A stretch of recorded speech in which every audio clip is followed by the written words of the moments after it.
What's up, y'all? Kofi Kingston here, and I would love to have a drink with Wrestling on the Rocks, depending on what that drink is, preferably non-alcoholic, you know? How's it going? The Celtic Warriors game. Soda. I would love to have a drink with Wrestling on the Rocks. Maple syrup.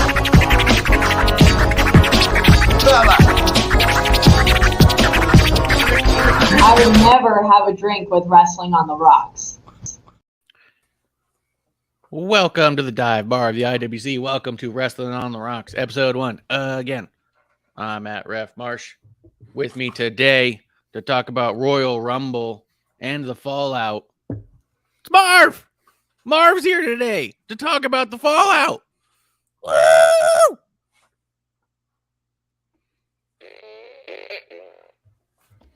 I guess also we have Bishop. Bishop, what's going on, man? What's up, dude? I'm sorry to disappoint the audience who thought that Marv was finally going to get a seat. Yeah, I feel like there's going to be a lot of comments about the kicking Marv out of the seat to make room for you.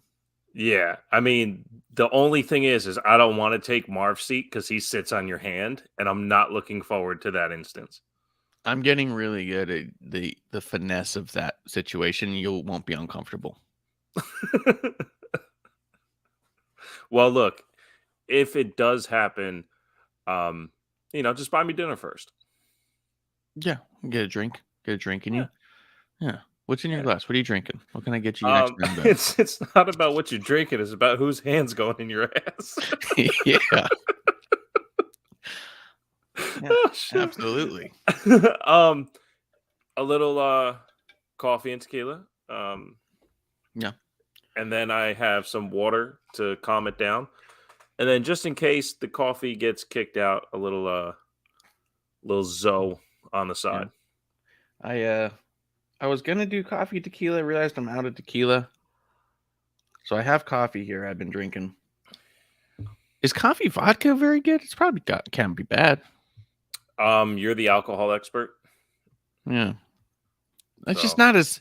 The thing is once you've had like coffee with Terramana in it, and it's such a heightened experience of coffee, it's got to add that little spice to it. Then like just throwing in some flat vodka is like, it's fine. But so what I did do is I also made, for sake of the day, my 2019 Royal Rumble Cup. I made myself a little Moscow Mule. Got some vodka in there. We found some. Producer lady found some keto-friendly ginger beer, which is really cool because the ginger beers are a little thicker, a little more gingery than just a ginger soda or a ginger Right. ale.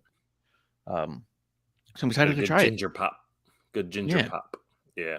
Yeah, it's a little heavier that way, so I'm excited about it. To have a 0 carb, 0 sugar one. Nice. I'm gonna have some of that too. I'm gonna have some of that Nice. too.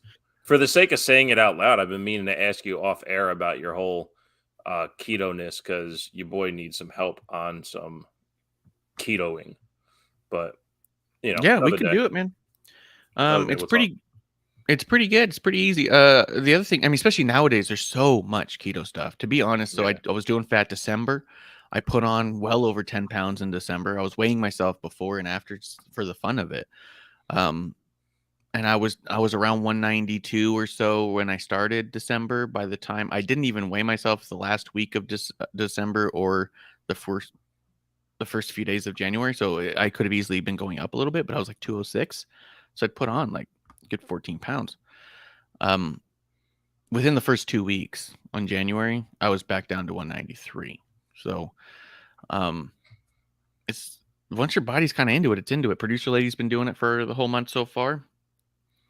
I think it's been nice. She thought she never could because she's so obsessed with carbs and potatoes and stuff like that.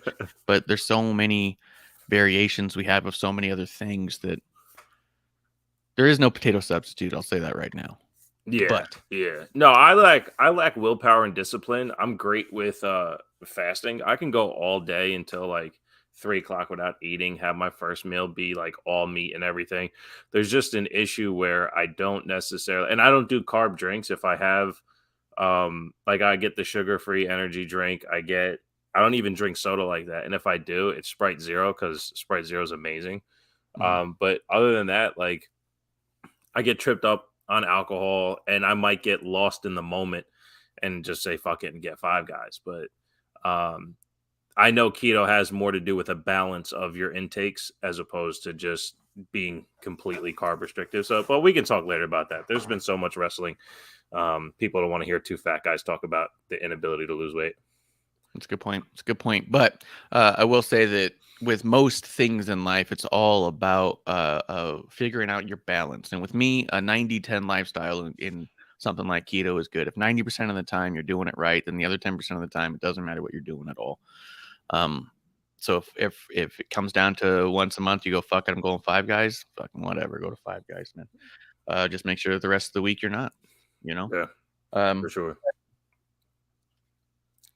Royal Rumble happened this past weekend, which was relatively exciting. We went and did it over with Gabe, alumni from the show, back when we were an in-studio show, which was kind of funny. He messaged me shortly before that too. That's kind of how we got in the conversation that led us over there. Was he was just looking at old clips from the show. I don't know why or when or what had happened, but he was looking at old clips and laughing. And he's like, "Man, that set was something special." And I was like, "It really was." I think that so much about what made us in the beginning, we had pretty high numbers in the beginning. And when our first watch along had over 1,000 viewers. It was insane. Oh, that's awesome. It was insane. But I think that a lot of it had to do with we looked so different than everything else that was out there.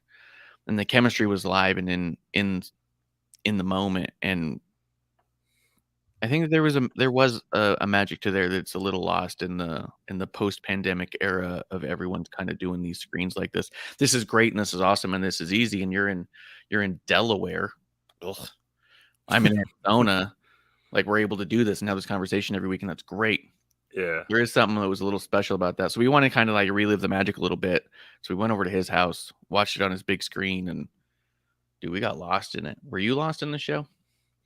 Well, number one, I saw the video of you guys watching the end of Royal Rumble, and I was to myself calling you guys all kinds of slanderous names. And then I to your point, I remembered how much my son was into the Royal Rumble because we watched it as a family, and the way the show started, the first 30-man Royal Rumble, like the the way of getting lost into this pay-per-view. I said it for the whole week. I was like, you know what? If he's going to stay up to watch any pay-per-view, and he went to Extreme Rules, so he's been up that late before. So, but any pay-per-view, this is the one everyone says it's always the one to watch. And I was like, of the 30 people that come out, he's going to know like 25 of them easily. Yeah. Every single time. And because it was the long ramp, he's so amped up before they get in the ring. And then all of a sudden, 10, 9, 8. And then the next one comes out. And so, yeah, just getting lost in the pay-per-view is such a great feeling. Such a great feeling. So I got lost in it too by watching him. And then some cool shit was happening. And then I was back to being just a fan again. So much fun. Yeah. It was hard to critique some of it just because I was so lost in it. I remember. Yes. And I want to cut in real quick. Correct. Because I even watched it back again and my critiques went away. So it was by far not a perfect pay-per-view, but when I was on such a high to the lows that did come around during that high, I went back and watched and I go, oh, that wasn't that bad. So it turned out to be more like a B+ to me than it was like, maybe like a B-. It might even been an A- pay-per-view to be honest, but like it ranked higher on second watch than it even did on the first, and I got lost in it on the first one. Yeah, I mean, because even when I was watching it, Kev was sending me critiques, and we were basically only Kevlar. Who's that guy? Alumni. We were basically just like shit talking the things we didn't like so much, and then every now and again be like, okay, that was badass, but there was a whole lot of like we're getting real nitpicky. But then like I'd put my phone down and forget again and just be in it, like yeah. And it was kind of funny with those videos too because we got a 12-pack of pitch black 0 sugar and vodka. And it was a 1.75 liter bottle of vodka. And we're like, we'll have this and we'll have some of that and we'll have it later and it'll last a while. The 3 of us crushed the whole bottle and the whole 12-pack of sodas. We'd even said, there's no way we're drinking 12 sodas tonight between the 3 of us. Right. But we brought it. And there's no way we're drinking all this vodka, but we brought it just so we don't run out. And then we ran out.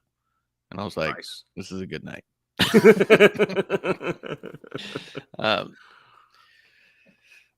But dude, I mean, one of the reasons we didn't like to do a ton of reaction videos and watch-alongs and drink-alongs in general was because I'm pretty subdued most of the time. I watch stuff pretty low energy. And so when something's exciting, I kind of like my eyes will go big and I'll go, oh, and that's kind of it.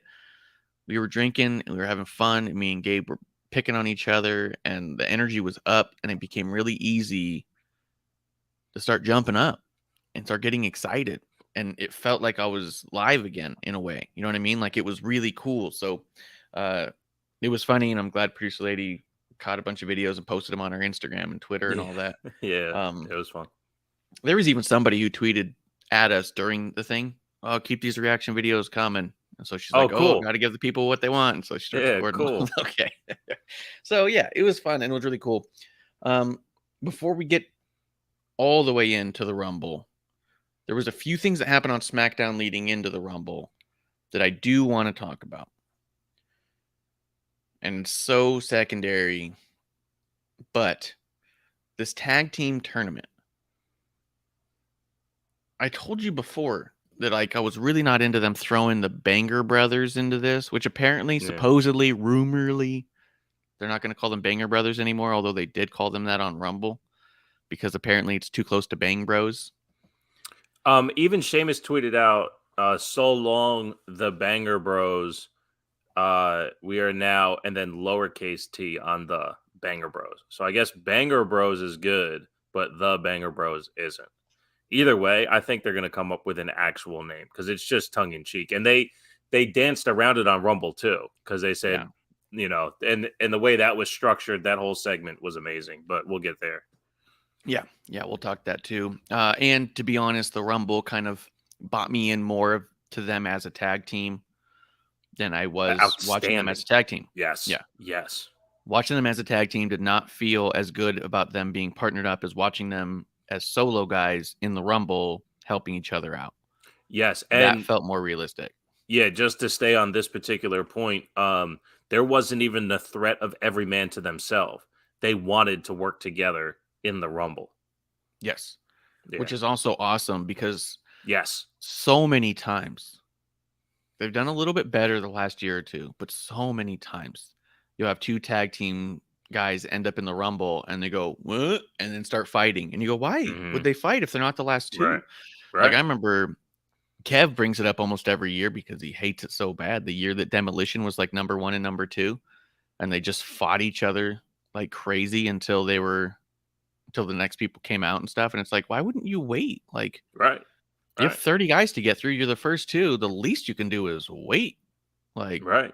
do the best you Even can the as a team. year Brock Lesnar did it and he was throwing everyone out. Shelton Benjamin came out and he turned on him so quick. It's like you have an ally to help you to get into like till 25 comes out.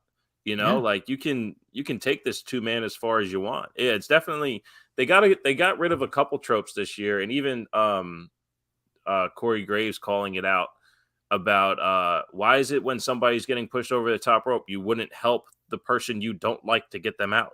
You know, the enemy of my enemy is my friend. You know, it's like I enjoyed a lot of that. Yeah, absolutely. But that's Rumble. That's Rumble. Yes, that was Rumble, and we're almost there. So Drew and Sheamus on SmackDown get jumped by the Viking Raiders, and then they decide that they don't want to fight for the tag titles anymore, and they're just going to leave the tournament altogether. And so Braun and Ricochet take their place, and now they're in the finals against Imperium. I don't hate Braun and Ricochet as a tag team. I really don't. But this is a weird way to go about this, and I don't know if I love the idea of... I mean, who would you put the tag titles on if not? I mean, I don't know. But we have Braun and Ricochet as an official tag team now, and they're doing their thing, and I think that that's generally pretty cool. And we'll see how that one kind of turns out because, you know, it kind of was what it was. All the matches on SmackDown were really good. The other thing that happened on there, which was... there was 2 things that happened on there. One, LA Knight coming out with the Bray music, the little tiny stupid little lantern. The back and forth with LA Knight and Bray, I really liked on that one. I really liked it. Yeah, and we talked about this from the beginning, and it'll culminate when we talk about the match on Royal Rumble. Their ability to get us there, we knew was going to happen. It started off rocky, and we said it back on episode 1. Not sure where this is going, but if any 2 guys can get us there, it's these 2, and that's all I saw. And you know, the commentary did a great job trying to explain how stupid LA Knight is for doing this. Even on Rumble, they gave him credit for being able to be such a fantastic talker. How can he ever be in position to lose? You know, so if anyone gets it on how to get us there, it is LA Knight. And I thought the Bray imitation has been spot on from the beginning. You know, calling out the clunkiness of Bray's promos, the inconsistency in his character work. He pokes those holes in the short story of the long story that Bray tells. It's phenomenal. It is, and it's awesome because it also grounds the Wyatt character, which is so supernatural. Humanizes. Yeah. And there's so much about it that you just kind of go, well, it's just Bray, and he's kind of spooky and eerie and supernatural. So sometimes I guess it just... And people have even... I forget what it was. There was a special that was about... I think it was the NXT Combine thing, and it showed a bunch of interviews of people talking about Bray, people talking about how cool his promos were, and a lot of them were just like, I mean, it showed a bunch of like, you know, Bailey and Charlotte, and it was like, we never knew what he was saying, but we were captivated by everything he was saying because he always talks in these weird kind of riddles and things, which I think also lends to that whole supernatural concept of like, we're very forgiving of the Bray character if you're into him because we allow the supernatural to fill in the blanks. Right. LA Knight poking holes in a lot of that, being like, you're full of shit, dude. You're saying this, you're saying that, you're doing this, you're back and forth, brings the reality to Wyatt that you can kind of go like, yeah, I guess an LA Knight would see right through him and not be afraid of him. But that doesn't mean that Bray doesn't have more to pull out of his sleeve, you know? Oh, and then this is where Sammy shows up. Jay tells him he better get out of here. Jay ends up calling Sammy saying, hey, we got kicked out. You need to come back, because that comes back later, obviously. And then the only other thing, and we'll get into the Rumble, was Lacey Evans finally having a match. She had a match with Jasmine Allure from the indie scene, who I think is very good. Mission Pro Wrestling, I believe she was a champ there. Yeah, she's outstanding. Yeah, she's really good. And even in this match, she was doing really well. Like, her bumps were great. Oh, yeah, yeah. Incredibly athletic and really young, too. So exactly. They picked a good one. This match fell short, I thought. Lacey was not as impressive as I thought. She was doing better before. You know what I mean? Like, there was a while where she was like doing really well in ring and the character wasn't coming together. This is where the character seems to be a lot more suited to her, and the in-ring's completely fallen off. Yeah, I think I'm going to reserve judgment, but I'll give you my take, because that's what we're here for. I think everybody wants the same thing for Lacey, right? We want we want her to actualize her potential as a pro wrestler. And now that she has the character, which she hasn't quite had since the original Sassy Southern Belle, that I can wait 3-4 weeks to see if she gets the ring rust off of her and become as good as she is.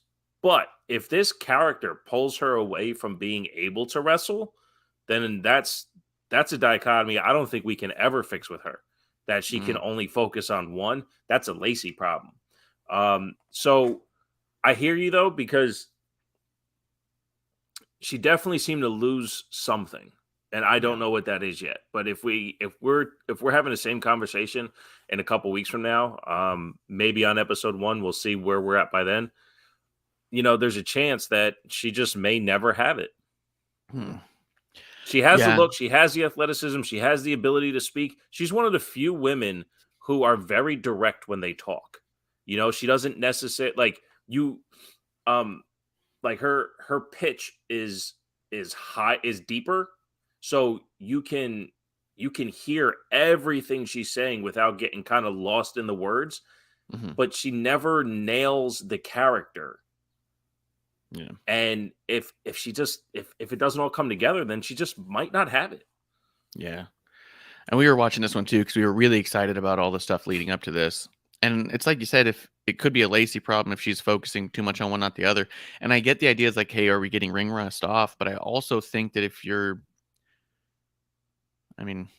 I would think if you know you're coming back and you know that you're not injured and you know you're working on character, that you would be having a bunch of matches off TV in a warehouse somewhere, just to make sure you don't go out there and look like it's their first match that you've had in 8 months. Right. You know what I mean? Like, why wouldn't you be 2-3 times a week, two or three times a week, running through a full-on match with somebody? Let's just go to the fucking Performance Center. Let's go to fucking Natty's house. Let's go anywhere that has a ring and just do a full-on match as though we're on TV. You know, like, not just run drills. Like, this, but like you said, I hope that last scene clicks. I even really like her voice, just the sound of her voice, that slight raspiness, I think is a really unique sound that, to me, I'm all like, yeah, keep talking. Like, yeah. And instead, you can get lost in the story she's telling, even though she doesn't necessarily have a run.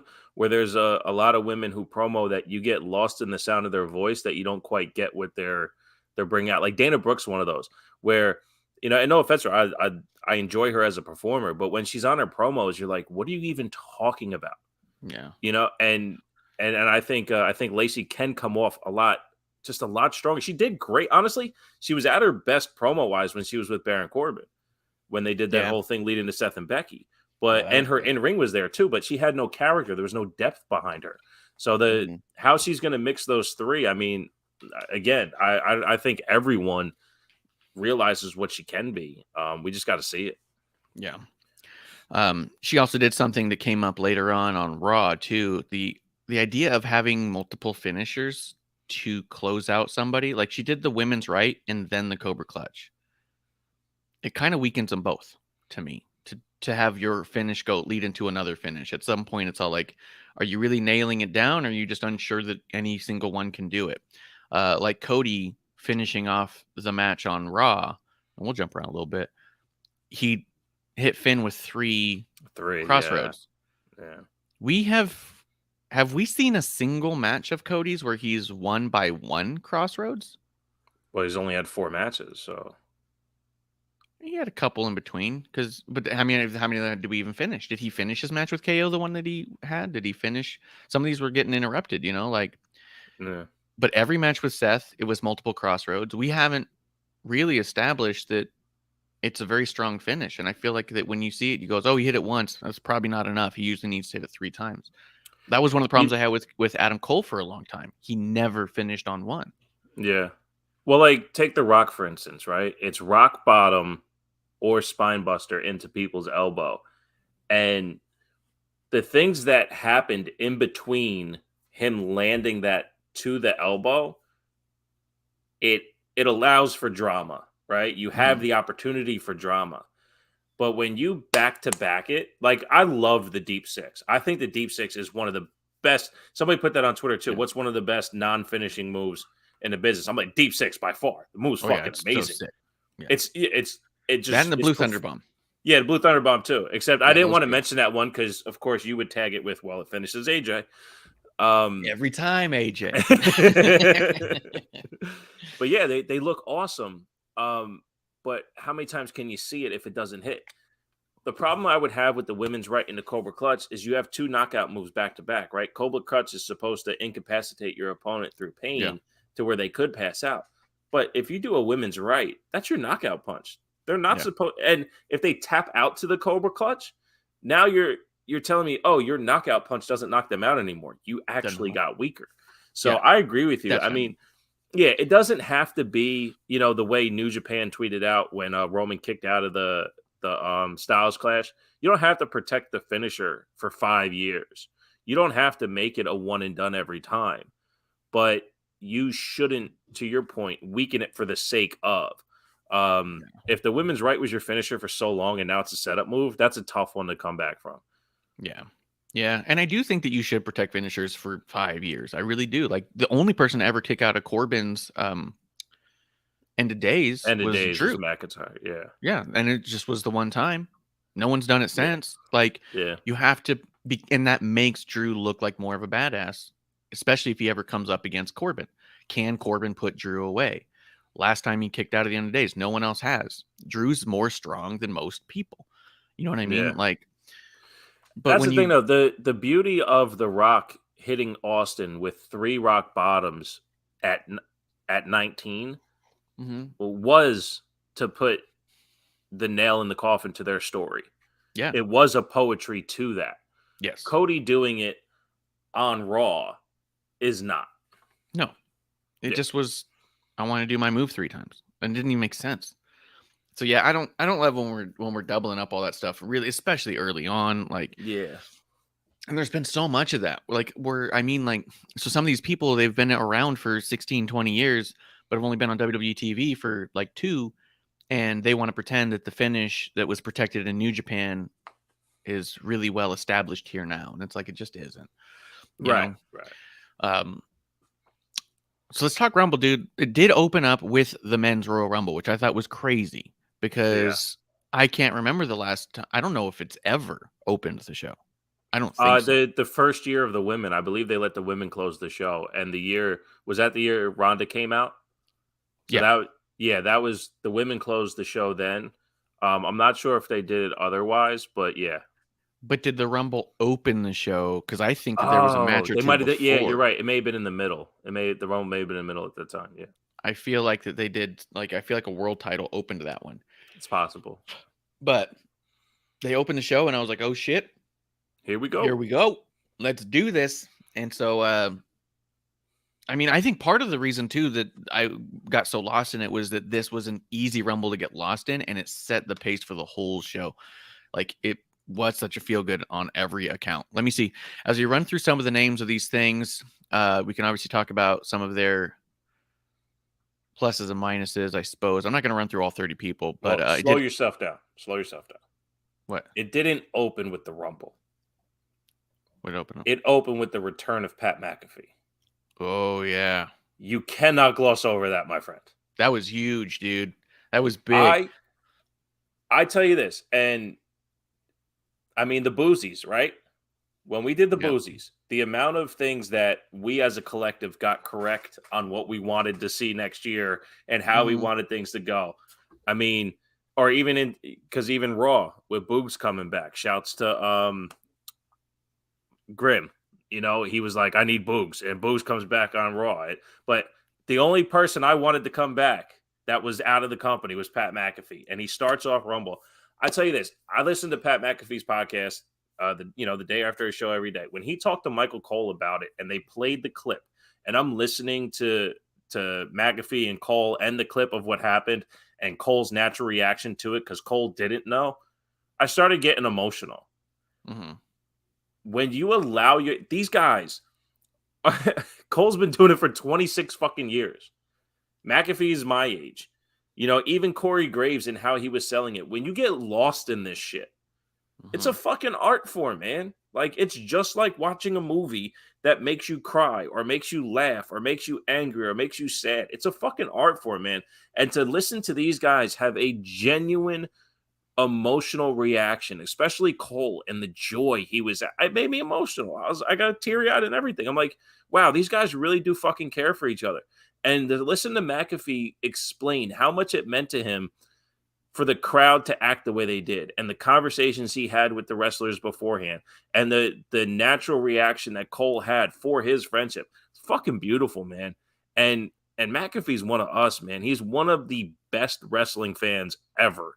And he has nothing but respect for us as fans and wants to do the best he can for us. It's fucking incredible. Yeah, and it actually is absolutely something that we should not gloss over, because how big is it?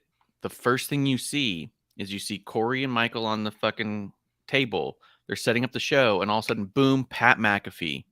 They're opening the show with Pat McAfee's music. They cut over, and Michael Cole jumps out of his seat, and he's like smiling because he's like, oh my God, like, is he really coming out here? I mean, also big shout out to Corey Graves for staying in character, because there's no 1,000%. Corey, you know what I mean? Because Corey had no idea and had to act pissed. How would Corey Graves, the character, respond to McAfee coming over to take his shine? Not how does Matt feel about Pat McAfee coming out and being able to sit next to him on commentary. You know what I mean? Like, he had to sit in that and right away, like, oh my God, I was so impressed by Corey, because the camera kept cutting to him and he was just more and more mad. This is bullshit. You must have known about this. Yeah. Fuck both of you guys. Don't come over here. I love that McAfee even goes over to shake his hand, and then he's just like, can't do it. But walks the other way. And even Corey's like, I'm begrudgingly going to. I really don't want to. And then he does. And they go to do the gentleman's handshake in wrestling, right? The one we hear about, where you do the low soft touch, and you can see them both kind of set them up for it. And then right as Corey submits, Pat pulls away. It was fucking amazing. Oof. And that's all ad lib. They do nothing about it. I mean, Pat said that he landed 28 minutes before you saw him on TV. Michael Cole said, I introduced the Rumble, and when I heard your music, I didn't know if you were entrant one or a commentator until I saw your blazer. When I saw the jacket, I go, oh my God, he's coming to the desk. Michael Cole knew literally 45 seconds before Pat sat down that he was doing commentary with Pat all night. Isn't that fucking crazy? It's insane. Sam Roberts was talking about it. He was there. He talked about it on his podcast about how he was backstage the whole time, never saw or heard from Pat, didn't know, had no idea either. And he's like, and he was all around down backstage. So yeah, that was a really well kept secret, and it's really that big and powerful, because we've talked about it being live at like a SmackDown. McAfee comes out before the show, and there's an energy in the room that shows when he comes through that he brings. What commentator gets a literal entrance for the live event, for the premium live event? Like, that's how we're going to open it. Pat McAfee's here on commentary. Hey, Hey, 50,000 people in the audience. This guy's going to be sitting at that desk and you won't hear him all night. And they go lose their shit. Oh my God, he's going to be down there talking the whole night. We won't hear a word of it. Woo! Like, you know what I mean? Yeah, Like, that's a how great much point. energy he brings. That the idea that he's going to be voiceless to the crowd. Yeah. And they're still psyched for everyone at home. You guys are so fucking lucky you get to hear him all night, you know?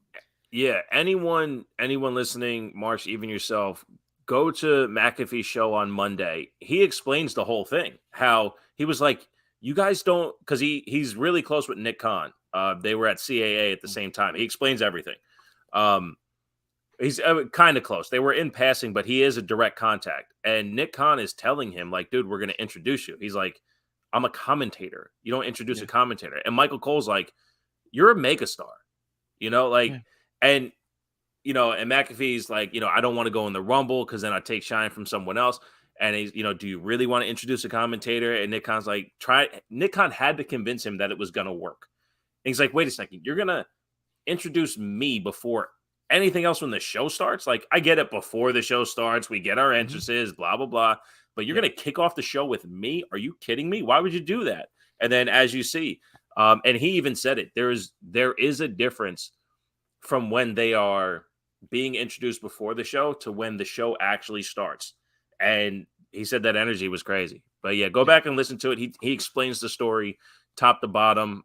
They had a plane delay and all that shit. So yeah, it's amazing. And I'm glad he's back. They both just to throw it out there, Michael Cole and Pat McAfee both said they don't know what's going on as far as what's next for Pat McAfee. The only thing that they talked about in WWE was that was the Rumble thing. So but he's a natural, man. And to see him back at Rumble, I'm so fucking glad. It was so cool. I even messaged Sports Beard right away. And I was like, oh my God, dude, they're opening the Rumble, giving McAfee an entrance just to go sit on commentary. And I was like, we've got Pat for the Rumble. And he was all like, oh shit. He goes, I had no idea. He goes, because Beard doesn't miss a single word that McAfee says. If he's on live somewhere, Beard's listening. You know what I mean? And he's like, he didn't mention anything about it on this show and on this show. Like, I had no idea. And I was like, dude, I don't think anybody knew. But so it ended up Sports Beard watched some of the show because of that, you know. But really cool, man. Really cool. Like you said, megastar. Yeah. There's an energy he brings that makes everything he's around seem just like a cooler place to be. Yes. It's insane. And worth being there. Like as a fan, it's worth watching SmackDown because McAfee lets you know how important each thing is. So you feel like you just watch something important. Yes. My phone's blowing up for no reason. Let's see. Okay, so let's get into the Rumble, dude. Opened up with Gunther. Gunther's number one. And, I mean, so there's a bunch that happened here. Obviously, we had Gargano at number 5. I'm going to say this to get this out of the way.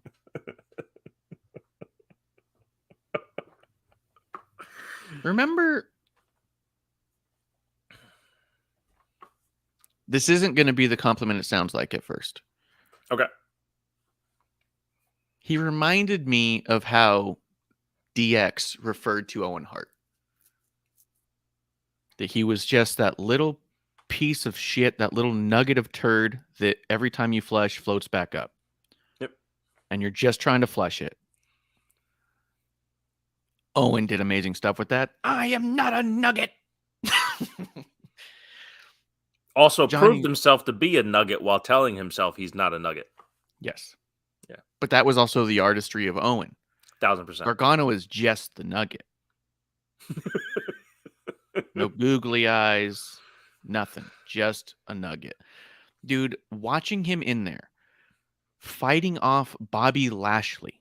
Yeah. Like Bobby Lashley could not overpower Gargano and get him over the top. And it wasn't like he was being wily. He was literally just standing there and like punching down and just holding onto the rope and overpowering Bobby Lashley's attempts to throw him over. Every time I looked over and saw him, I was getting more and more mad. Like, what the fuck are you doing? He also got like no response from the crowd, except when he did some flashy moves, and none of his moves made any sense because he'd go over the top rope to do them. Yeah. So he was like being really sloppy as far as like a kayfabe sense of the Rumble. I honestly didn't get like a good breath until he was out because I was like, oh my God, dude. Like every time I looked over there in the corner, there was a time when it was like Bobby and who else was in there with him? Was it Bobby and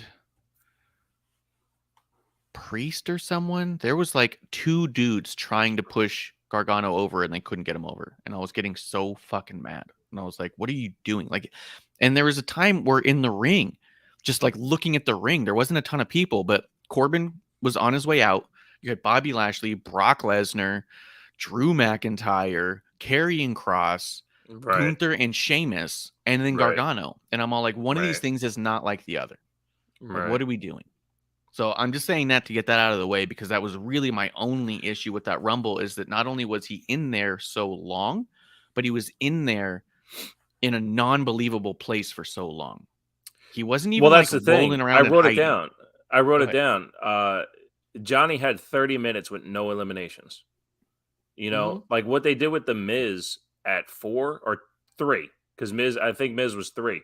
They did a fantastic job beating him up. And shouts to the Miz. I mean, he did an incredible job being there for Sheamus and Gunther and allowing them to look like they're gonna dominate the rest of the way. Yeah. I thought Miz played his part perfectly. He was in there for what? I don't even think he was there until the next guy came out. And if he did, he was gone quick. But he did his job at selling and looking like he should. But yeah, Johnny in for 30 minutes and no eliminations. You're right. He wasn't even connective tissue. You know, if you're there for 30 minutes, you got to be connective tissue. And one other thing on Johnny, when we went to the house show, and I knew he was coming out, and when he did, my son was like, you know, who's that? I was like, oh, it's Johnny. I don't really like him. He was, okay. And then he got his own opinion. He goes, Dad, why is Johnny so much smaller than everybody else? I said, he just is, and people like him. And then he started singing Johnny's song, like, as we were walking out. It was the first time he ever heard it. Yeah. So Johnny comes out at the Rumble, and he starts singing a song. He's like, Dad, I don't like Johnny as a wrestler, man, but his song is awesome. I was like, well, I mean, I'm not going to tell you no. I don't listen to it. Even when it comes on, I just tune it out. But like as he's jamming to it, I'm like, yeah, I get that. So, but that's who Johnny is. I mean, they got a soft spot to him. Somebody put online today, and it was the worst, the most terrible wrestling take of all time, that they wish crowds would hijack again. And I was like, if crowds were hijacking, Johnny would be over right now. Yeah. But he's not over because he's not doing the work to get over. He was in there for 30 minutes and still gets no reaction. It's not going to happen. He's in a tough spot. I even loved that Corey on Raw. And you know Corey likes Johnny. I think Johnny's a really nice guy. I think he's a really cool guy. I think that he's the kind of guy that people want to be around in real life. That doesn't change what we see on TV, right? So to know that Corey really likes Johnny as a person is great because the commentary he had to make was when Johnny was out there on Raw, they'd said something like, you know, he lasted over 30 minutes in the Rumble. And then Corey had to say, yeah, that kind of thing happens with people who will just hide under a turnbuckle and wait. Yeah. You know? And I was like, fuck. I know he didn't also mean it probably as a dig towards Jericho, but I immediately thought of Jericho. Jericho held the, you know what I mean? In the AJ Styles Rumble. Yeah, whatever year that was when AJ Styles debuted, Jericho was under the turnbuckle. He was in there, but he was in there for like almost an hour. Yeah. He set the new record, that one. And when you watch it, Jericho rolls out under the bottom rope and sits by the turnbuckle for a lot. He wasn't in the ring for even a third of the time that he was in the Rumble. Like, so yeah, it was just, it's kind of crazy. Like you said, I was going to say the funny thing about your son liking Gargano's song is that I even said it when he came out. The best thing about Johnny's entrance is that there's never any noise to disrupt the song. You can hear it more clearly than anything else. There's no one's music you hear as clearly as Johnny's. So it makes not confusing to me why your son's all like, this song's great. Yeah, because you can hear it. You can hear it perfectly every time. He knows the words because nothing made him not be able to hear the words. Right. You know what I mean? I can't wait until he goes, Dad, what is he looking at? You and me both, bud. He's looking for fans. Yeah. But with the Gargano out of the way, The Rumble itself, I thought was awesome, and I want to know your take on it because you hate Cody unabashedly for no reason, just because you're just a mean-spirited person. This was the Cody show. However, we talked about it before on episode 1. I really thought that Cody should go in number 1 and go the distance because it'd be the whole Cody show. But I do think that there was a poetry to making him 30. We all knew he's coming. Save it. This gave the chance to a Gunther to do 71 minutes in a Rumble. This was a Gunther show, it turned out. This whole thing was about how amazing Gunther is. This was a show about how good Logan Paul and Ricochet are, about how much we want to see all of a sudden Logan Paul versus Seth Rollins. This was a show about Beth Phoenix coming back to even the odds against Judgment Day. You know what I mean? Like, they told so many stories before we got there. Brock Lesnar and Bobby Lashley, hotter than ever. Remember I said they've been punking out Bobby? He can't he's got to be the one to throw out Brock. He has to be. And he did it in short fashion. Yeah, he looked fantastic. And it pissed off Brock. To get a pissed off looking Brock after we've been seeing happy Brock this whole time? Yes. Great point. Yep. I feel bad for Kofi. Kofi went for that outside spot. They ditched that spot right away. It looked like Woods was trying to throw him the chair or hold the chair, and he didn't land it. And they just ditched it. So that's 2 years in a row he didn't connect. I think that it's even more different than that. I rewatched it a couple of times. You think he's hurt? I think he was out cold. His head hit the table, and he just lays down flat with his hands on his head, and then just doesn't move. And his hand's not even on his head after a second. It's just like next to him. I think he jumped out. I didn't see him hit the table. His head hit the side of the table. Oh, man. And then he just goes down. And you see the ref talking to Woods. You see Woods trying to crawl over to Kofi. And then they just ditch it. They just all of a sudden, because at first they're like, I think his one foot stayed up because they could easily talk about how one foot didn't hit. I think that the whole chair flipped out underneath him. He hit his head on the table and he was out cold. And they're just all like, ditch it, move on. Yeah. And especially with Brock coming out, we don't need this, you know? Yeah. Because that was when it happened, when Brock was coming out. So. Yeah. And I feel bad for, another reason I feel bad for Kofi, I haven't listened to the episode yet, and I feel bad, and I want to. He was on After the Bell with Corey Graves right before it, and it said Royal Rumble legend Kofi Kingston. Oh. That was the name of the episode. And so I'm sure in there he talks about how he's got to get out there and do what he's doing. He messed up last year, and he's not going to do it again. And then this year he knocks himself out cold, and you're just like, fuck, I feel bad for Kofi. Yeah, he did a great episode with Cheap Heat. Just him and Rosenberg talking about mostly his foundation. That's what his tights and shoes were about. Him and his mom just lost the foundation that gets computers to kids in Ghana. So it's definitely worth a listen on After the Bell, because I know you're not much of a Cheap Heat guy. I'm sure he talks a lot about the foundation then too. And one of the points he did say was about the Rumble mishap last year. He just, how he would do things differently and what he would want to do. Not teeing up anything for this year, but to your point, after listening to it and then watching the Rumble, I was like, oh yeah, okay, here we go. Let's get a little something. Yeah. And to not get it, it kind of sucks. And hopefully he's okay. Yeah. Yeah. I hope so too, because I haven't seen anybody tweet about him. Yeah. But then again, I've not been on Twitter much. So could just be me not being aware of it. That's probably every bit possibility. Rey Mysterio never came out at all. I believe the report is that he was injured, so they wrote him out by having Dominic do the thing. Although I kept feeling like when Dominic, so Rey music hit and nothing happens. I turned to Gabe and I said, I want Dominic to come out wearing Rey Mysterio's mask. And I want Rey to come out in between two people a little bit later with like a towel over his head, go up to the front, because there was like 3 kids right there with masks, and take one of their masks and put it on and then get in the ring and beat the shit out of Dom. But he never came out at all, you know? And so I do think they pushed that story a little bit. I thought Theory did a really good job when he's coming out and Judgment Day is fighting down the ramp. He looks at them and goes, because Edge looks at him and he goes, well, do your thing, man. And walks to the side. You can see him try to walk around again and they're fighting. So he goes off to the side again. Like, he did a really good job of like, hey, ain't my fight, ain't my problem. Right. You guys figure it out. You know what I mean? And Right. waiting and doing the timing of it all. Like I thought he looked so believable. And so Yeah. many times we see those kinds of spots that just look phony and weird. Like he knew it was coming, and I guess I'll just stand here. He looked like he was trying to get around and couldn't, but he Well, also was to like, your I have time to point, kill. I think with Finn falling down, may have helped with Austin Theory's natural reaction because Edge made it to him face to face without Finn being in the way. Yeah. So I think that may have happened. Yeah. But yeah, I tell you, look, for it, just to circle back to the beginning, starting out with Gunther and Sheamus, I thought was a fantastic idea. They were able to tell the story about match of the year and why these two competitors were outstanding. I again back to the boozies, asked what I wanted to see next year. I said Gunther versus everybody, and that's exactly what we got at Rumble was Gunther versus everybody. Dude, Him Gunther with Brock, stare down. fucking amazing. Stare down. And the And he only starts thing, looking at him. Come on.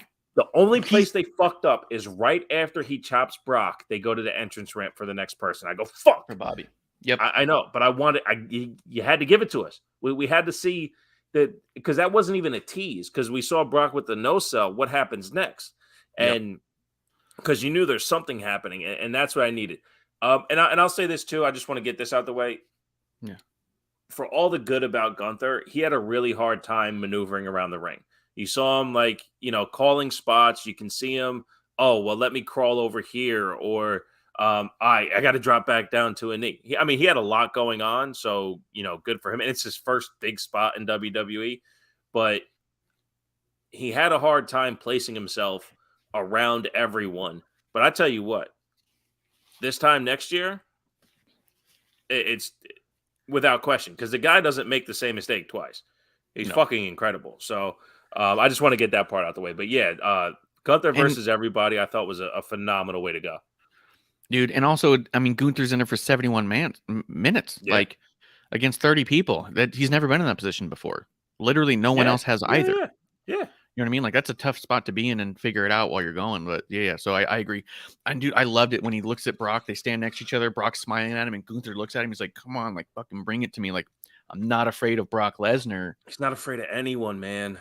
Fuck. Like, and he's so good to not be afraid of Brock Lesnar.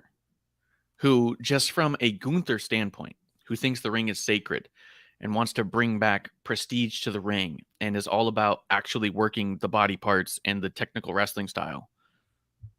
Brock Lesnar's out of WWE stuff is so traditional that it's kind of like if anyone should give him pause to be like, this guy could maybe give me a run for my money.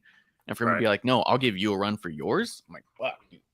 Well, not only that, Gunther throws the first punch. Yeah. That's the other thing that may get lost in all the appearances. Gunther don't give a fuck. He is there to supplant himself as the ring general, as the guy who holds the ring sacred. I think it's fucking amazing. So Logan Paul and Seth worked amazing together. Ricochet and Logan Paul were awesome. God, I want to see Ricochet and Logan Paul do stuff. Cheers, Justin, in the chat. I got the in-time background going on. Cheers, brother. Oh, yeah, there goes. Cheers, fellas, to the old just-in-time. Kuro coming through. Cheers to Kuro as well. So let's break it down. Cody Rhodes in at number 30. The story is his chest going to withstand a Gunther? Slapped the shit out of his chest, sold the shit out of his chest. There was moments too where I was kind of like, is that safe? Like, can you do that? Like, and I'm sure that Cody's going to his doctors being like, guys, when I go back, it's not like we're protecting the chest. Right. Right. Right. Like, I can't go back too soon because it will not be protected. Right. And because of the Hell in a Cell match, as we're seeing handprints welt up on his chest, there's moments where I was all like, did it tear? Is that bruising? Nice. Like, nice. It was insane. It was insane. What do you think about this Cody Rhodes Gunther story? Which, by the way, I think Gunther has a claim to the stake of Cody. If Cody walks away with his champion, Gunther can always be like, I was in there for 70 minutes before you got in. 1,000%. 1,000%. I wish commentary still barely did it. Yeah, I wish commentary sent spent more on that of Gunther doing 71 minutes, Cody coming in at 30. Cody's fresher, but with the longer layoff. This is what Gunther does over the last year, no days off, in here as a machine. It would have been nice for them to tell that story a little bit more. Yeah.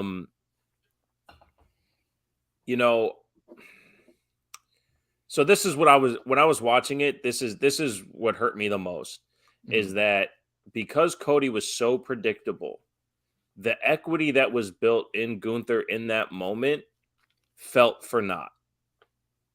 Had Gunther got eliminated before Seth, and then maybe Logan Paul knocks out Seth, and then Cody just, I don't know, does a Cody cutter, Logan Paul flops over the top like The Rock, I would have been more into Cody winning.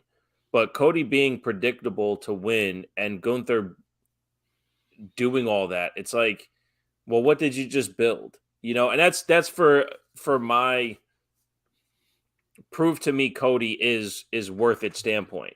Again, if he was in at 20 and Cody went through all that too. And here's the thing, at the end of it, they both eliminated 5 people. Cody got his 5 eliminations too. So it's like, so my thought was, if Gunther had beat Cody in that moment, there's your story. There is a story that can be told that's different than what we saw yesterday. But as far as Cody walking in the door, the Raw after WrestleMania, it's the same fucking story. Yes, it's continuing, but it's the same story that didn't have me bought in before. So why would I buy in now? And that's from a me perspective. The pageantry was great. The fans loved it. So I can't shit on everything. But for someone like me who's not in, I didn't see Cody earn the story from me. It's the thing I say about Charlotte, right? Charlotte's got the title. She's got the look. She's got the athleticism, all this stuff. But what did you earn from me to tell me that your 14 titles mean something? Well, nothing, because you get most of them in one shot. So this thing with Cody, he comes in at 30. He wins the Rumble. What did you prove? What did you prove besides that the story's been written and this is what we're going for? So I'm not bought in on how Cody earned it. But it's not like he came in at 30 and it was the final 3 and then he just chucked him over. He was in there for a while. Yeah. I think it was like 17 minutes, and he's got like I said, he's got 5 eliminations, so he did go through and earn his way to the end. To your point, he wasn't in there with just 3 people left.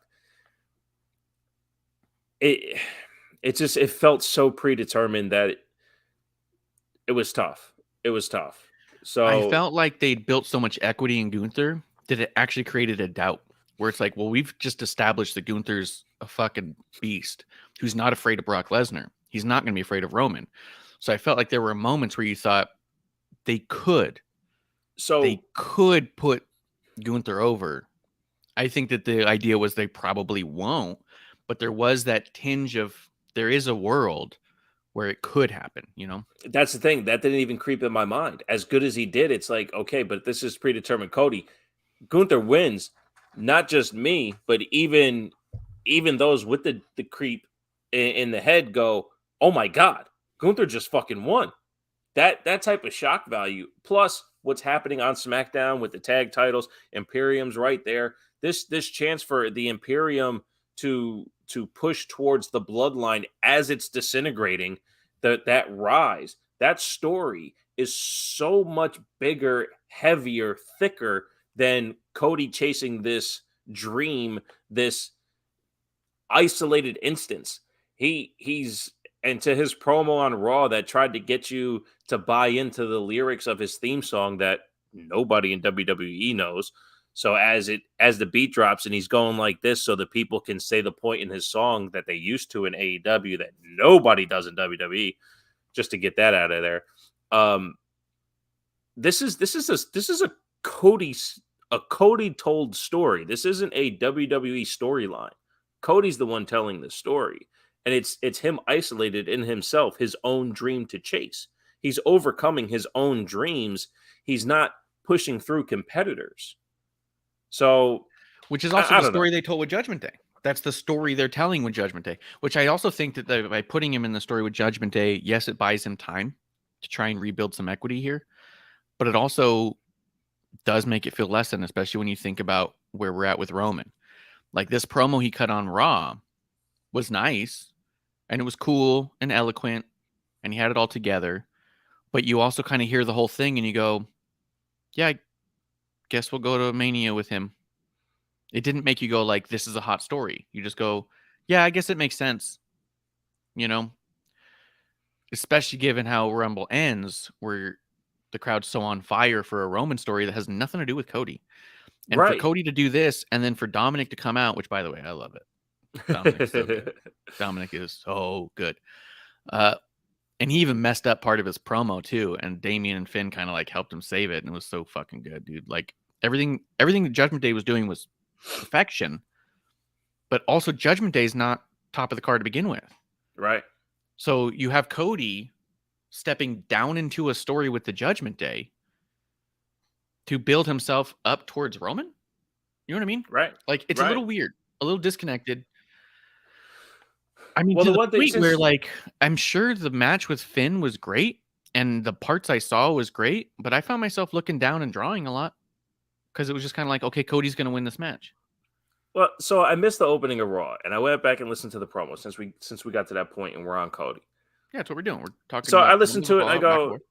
I'm like, okay, but the promo was like, it was contrived, right? It was exactly what you think it's going to be for the sake of doing it.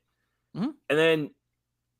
And then he also, but you know, you give him credit, right? In the beginning of it, he goes, I know there's new people watching all the time. So, okay, great. You're educating the audience on a whole. Fantastic. That's what Cody's actually been doing since he came back. Okay. But again, to the boozies, what I didn't want to hear going forward was this same fucking story. By the time Mania hits, that Raw after Mania, this is the same promo. This is the same promo. What's going to happen when it's a promo off with Roman? What's going to happen when you can't tell this anymore? In fairness, the idea that that Cody's mission statement would be different is silly at best. To be like, hey, I want Cody to come back and I don't want him to have dreams of becoming a champion all of a sudden. I don't want his father to be his father anymore. I don't want his father to have been screwed anymore. Like the history of Cody is why he's in this position. The goals of Cody is why he's even here. So it is kind of ridiculous to think, I hope we get a different Cody with a different mission statement and a different family history. You know what I mean? Like it has to be the same story. It just has to be a different promo. He can even, I say the same thing about, anyone with redundant promos. You can say this the way we talked about Banks Monet last time. Globally in the world, globally. Like, okay, you can say that once, but say it again differently at the end. He's saying the same things. And if you have that same mission statement, by all means, go for it. I mean, companies have the same mission statement every year, but they change the direction in which they move or the other words that they say to get them to the next level. What's the next level promo? Now, look, this is short order for Cody, right? Like this is his first promo back.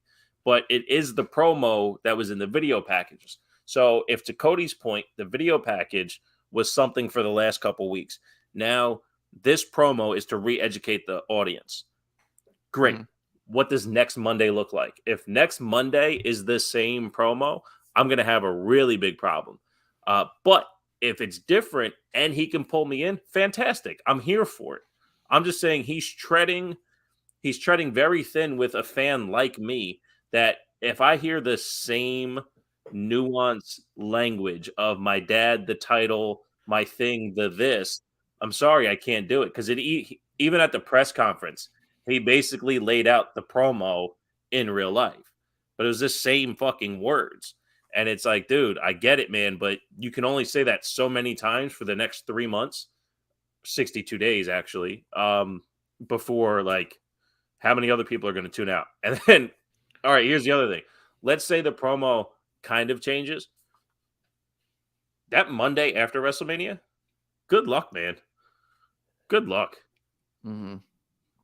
I did like that he added the addition of the Bloodline versus Bloodline. You know what I mean? Like, he does walk around what he's saying a lot. He circles the drain for a while. But I did like, because we've talked about it before, that the story is there. It's bloodline versus bloodline.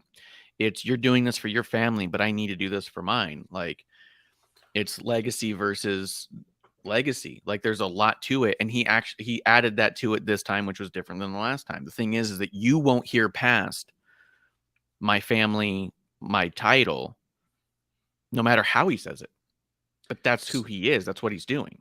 So, just to be Mr. fucking technical, there's been 3 of them all time. There's 4 on SmackDown right now for the Anoa'i family. You know what I mean? Like, it's not really bloodline versus bloodline. It's a second generation wrestler who's had 3 in his family step in the ring to a guy with 3 generations who's had 1.5 million family members with 4 on TV, 3 as champions right now. So you're thinking of this in terms of quantity, not quality. The fingerprint that Dusty had on the business. Yes. Even prior to being in NXT, he was a booker in the territories. He was a booker in WCW.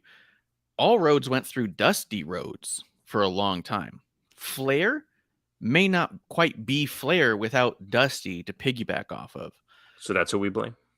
That's who we blame. The Anoa'i family was a hodgepodge of random people who held titles for short periods of time. They were all transitional champions at certain points. It was just that they're just good at the thing and doing the thing. None of them had an imprint on the business like a Dusty had. You know what I mean? So to say it's not bloodline versus bloodline because there's just more numerically undermines the importance of what the Rhodes family name gave to the business and over qualifies what Roman's family gave to the business. You have The Rock, yes, but what did The Rock do for the businesses outside of put himself over? You know what I mean? I don't disagree with the logic, but you have to tie the logic to the terminology, right? Like, if you want to get technical, then the McMahon family bloodline is the most important royal family in wrestling, right? Like, which Cody said. I'm just saying, like, that's to put. And Dustin's a phenomenal wrestler. He was one of my favorites as a kid too. His Gold Dust run basically helped revolutionize the Attitude Era. So I get it. There is maybe it's Cody then. Maybe it's Cody that I'm disconnecting with. He's not tying that together enough for me, but also speaking in reverence to show me why you're as important as your dad. Show me why you are as important as your brother was during the Attitude Era. Which is what he's trying to prove now because as of right now, he's not. This journey is what is to make him that important. The way it's coming off is that he already is. The way he's presented, the way he's trying to educate the fans is that not just the name, but himself. Because he's even saying it that he's stepping out of his father. Like, don't look at my dad. Look at me. I am this good. Our name is this good. And I'm going to show you why. And I'm not buying into him as a character contender because I'm not seeing that translate on TV. It's almost as if, let's say, remember, what was it, Lance Anoa'i, the one that they brought out a couple years ago to get squashed? If he was the one to talk the shit that Roman's talking about the bloodline with the gravitas of the family name and all this stuff, I'd be like, dude, what are you talking about? What are you showing me? So because I haven't seen the wrestling depth with Cody, that's the disconnect I have, if that makes more sense. So Cody is also coming in with a lot of the same Triple H mentality of everything you've done since also matters. This version of Cody created a competing company. You know what I mean? This version of Cody... Whoa. This version of Cody... Sorry. Yeah. It was Siri was trying to let you know that. And he even talks about it. he's even talking about it. I had to be dashing. I had to put on face paint. He had to do all these things. Then he had to go out and prove himself and revitalize the industry. He even said that he was out there strengthening the core of the industry, which is true. AEW is massive for indie wrestlers. Like if they can get there and get those paydays and get that TV time, they won't get it otherwise. You know what I mean? Like he created a whole other thing. That's this Cody. With Well, and short of being able to say, creates a hey, speed bump for AEW is my WWE thing. too, though. That's the It thing, does. real quick. It creates a speed bump for WWE to not think that they're on that they need to have tunnel vision. They have to watch their steps. So Yeah. But to the point, I mean, Tony Khan was looking to buy WWE in 2017, so that company was going to get created in some way, shape, or form. It definitely took Cody to get there. It took Cody to get there in a lot of ways. And would it be where it's at now without Cody's influence in the first couple of years? Yeah. Hard to say. Yeah. You know what I mean? It's really hard to say because you can't just pluck him out and say nothing else mattered. But the moment Cody left, a lot of people felt the imprint gone. They felt the difference immediately. So there's been a lot different Less since he's left. continuity. Yeah. A lot less continuity. So I think that short of having Cody go out there and cut a promo where he explains what he did in AEW and what it was like working with Tony Khan, there is having to be some form of assumption that yes, he's done a lot of stuff outside of this too, and he's built an equity where Cody's kind of in the Road Dogg Jesse James spot. Look, mom, no curse. Right. Because you had Bullet Bob Armstrong was one of the biggest stars in his era ever. Right. And every Armstrong after him just didn't quite make that. Right. And then Road Dogg coming out being like, look, mom, no curse. I'm successful. I sell shirts. I do my thing. People love me. That's kind of where Cody's at, except Cody's going for bigger than, do I cut a promo that people sing along to? Or do I go and show that I can be bigger than the biggest that has ever been? You know what I mean? Like, right. And Cody did mention the McMahons too, in a way. He's like, you're not even the only two bloodlines in the company now. So what I would prefer then is build the in-ring. So the way it feels is they're trying to strike while the iron is hot. And I completely understand that from a business standpoint. Does Cody have more than this in him? Because what I've seen and what we have, once that runs dry, what's the next step? If all he has is the Seth Rollins matches in him, which were hot, they were hot for crowd reaction. But when does that match become stale, i.e. the promo as well? When does this version of Cody turn to something that takes it to the next level? That was the Seth Rollins problem when he was facing Brock Lesnar, is that character evolution never changed, especially after winning the title. That this Cody thing seems so one-noted that my expectation for a quality performer, champion or not, is gonna dwindle because I'm not hooked. It's the same thing all the time. Now, maybe I watch too much of them in AEW, which is only a couple matches. Maybe I'm just waiting to be hooked instead of being told I should be hooked. I don't know. I haven't seen it. I want to see it. I'll say it again about Charlotte. I don't care about all the hateful shit I've said for the last 7 years. If she shows me something worth gravitating to, I will. Same thing with Cody. Got to show me something worth gravitating to. And if he's just going to be a performer a la Drew McIntyre, where I'm just never going to gravitate, then hey, may he be champion and achieve his goals. So be it.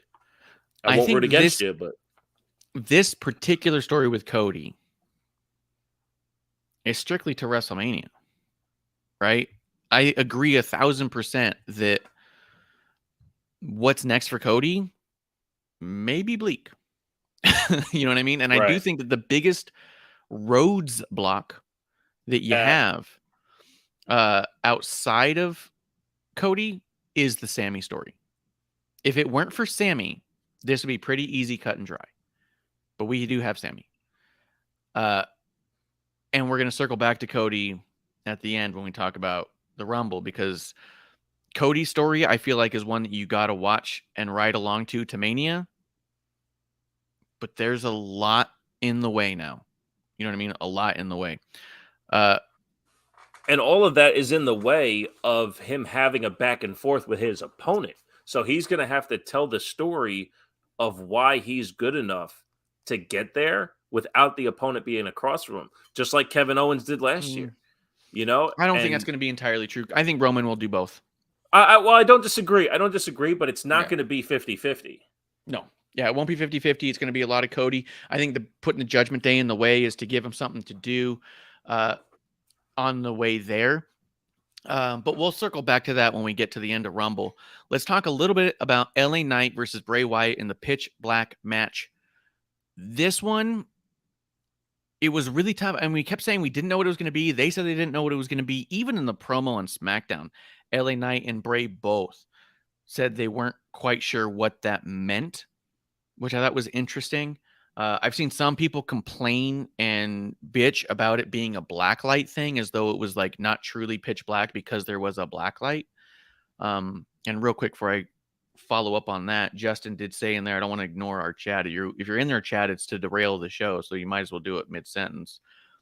Justin Time 211 does say, as cool as Lesnar versus Gunther would be, the only worry would be Lesnar going over, which he should not. I think it would be very specific on if Brock should or should not win against a Gunther, and I agree. The idea of a Gunther beating Brock would be much bigger for Gunther than beating Gunther would be for Brock. But we're also in a position where Brock has lost a couple of big matches, and he may need to rebuild some level of, fuck, this guy beat the streak, right? When Brock beat Undertaker, that revitalized his career for like 10 years. I think if Brock beats another top guy, it could be another one of those like, fuck, Brock can run with it the way other people cannot. So I do think that there's something there. But the other thing Justin said, Cody coming out number 30 was my one gripe about the match. Would have meant so much more if Cody had entered from 1 to 10. And I think we've covered that. There was part of me that really wanted him a 1, but I do think that the 20 minutes at the end, almost one-on-one with Gunther, because of Gunther's chops, I kind of feel like that it lit him up. And I feel like there was part of me that was all like, as much as almost the whole match, I'm going, Cody should have been number 1. Cody should have been number 1. By the time we got to the end, I was all like, fuck, we got Gunther and Cody at the end. Gunther's lighting him up. Like, I wasn't bothered by it at all once it played out. We didn't even talk about Edge coming out. I mean, not that it was that big. I just thought he was we talked about the fight, but not the fact that like he was a surprise return. Was he? We said before he's coming out or it would be stupid.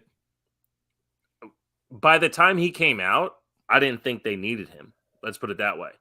Like there was no Bronson Reed. Like the way they booked that match, they still didn't need him. They added a story in the middle. That's what I mean. So like the way they brought Judgment Day out to have Edge come out afterwards, it really helps.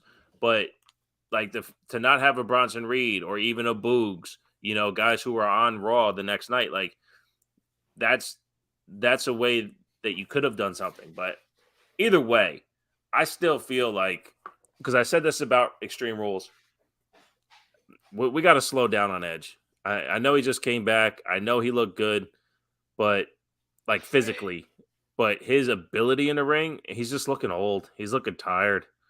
I hope he has maybe till next Mania before he taps out. But I don't know. I thought he was struggling a bit there. Also, we didn't even mention Booker T. I know he was in and out in like a minute. It was cool to see it happen. I thought that type of, comeback display is a good one to have every year. He ran through the hits. He didn't look that great, as far as, a 22-year-old would, but it was fun to see him. It was fun to see him. So it was fun. That was something that Kevlar bitched about me. He goes, they shouldn't have brought out Booker T. No one wanted him out there. And I was like, dude, he didn't ruin the thing. It was a nice moment. It was cool. Right. It was his home state. I loved it. I wanted him. Yeah. I'm glad. Somebody teased him about jobbing to Gunther, and he's like, jobbing to Gunther is way better than Gunther jobbing to me. So for one, and can you imagine if Gargano tossed him? Fuck. Right. I will say this, for sake of just in time, Booker T coming out and doing the spin-a-rooney, was absolutely the shucky ducky quack quack moment of the night. His impression is fucking amazing. So Oh. good. So good. Shucky ducky quick. Yeah, but I do think they told a lot of little stories along the way within the Rumble. I think that Rumble, I mean, for one, it's more rewatchable than last year's Rumble. Both of them. Yeah. 2020 was okay. It was cool, but I would rewatch this one a dozen more times. You know what I mean? Like, it was really, really good. I saw some people saying that they thought it was a classic, just the way that it all played out towards the end. And I think that's true too in a bubble. I think if you watch this in a bubble without the Roman story happening on the same show, you're like, this is a perfect Rumble. This tells so many stories and builds so much towards Mania, and this sets up so much. And Cody's the guy. He's got to do this. We want Cody to do this thing. We just want to care a little bit more about it, right? And we want some details put in, but we want Cody to succeed. He came back to do that. He left to do that. We want the story to be full circle. We like full circle stories. But yeah, I don't disagree. Yeah. Let me see. So let's talk Mountain Dew Pitch Black match. We had a dozen Mountain Dew Pitch Blacks. They're delicious. It's kind of grapey, kind of berry-y. Mixes so well with vodka that we couldn't figure out if the drinks were strong or not. And producer lady had the final say on that one, I'll say. They were very strong. But we got home just in time.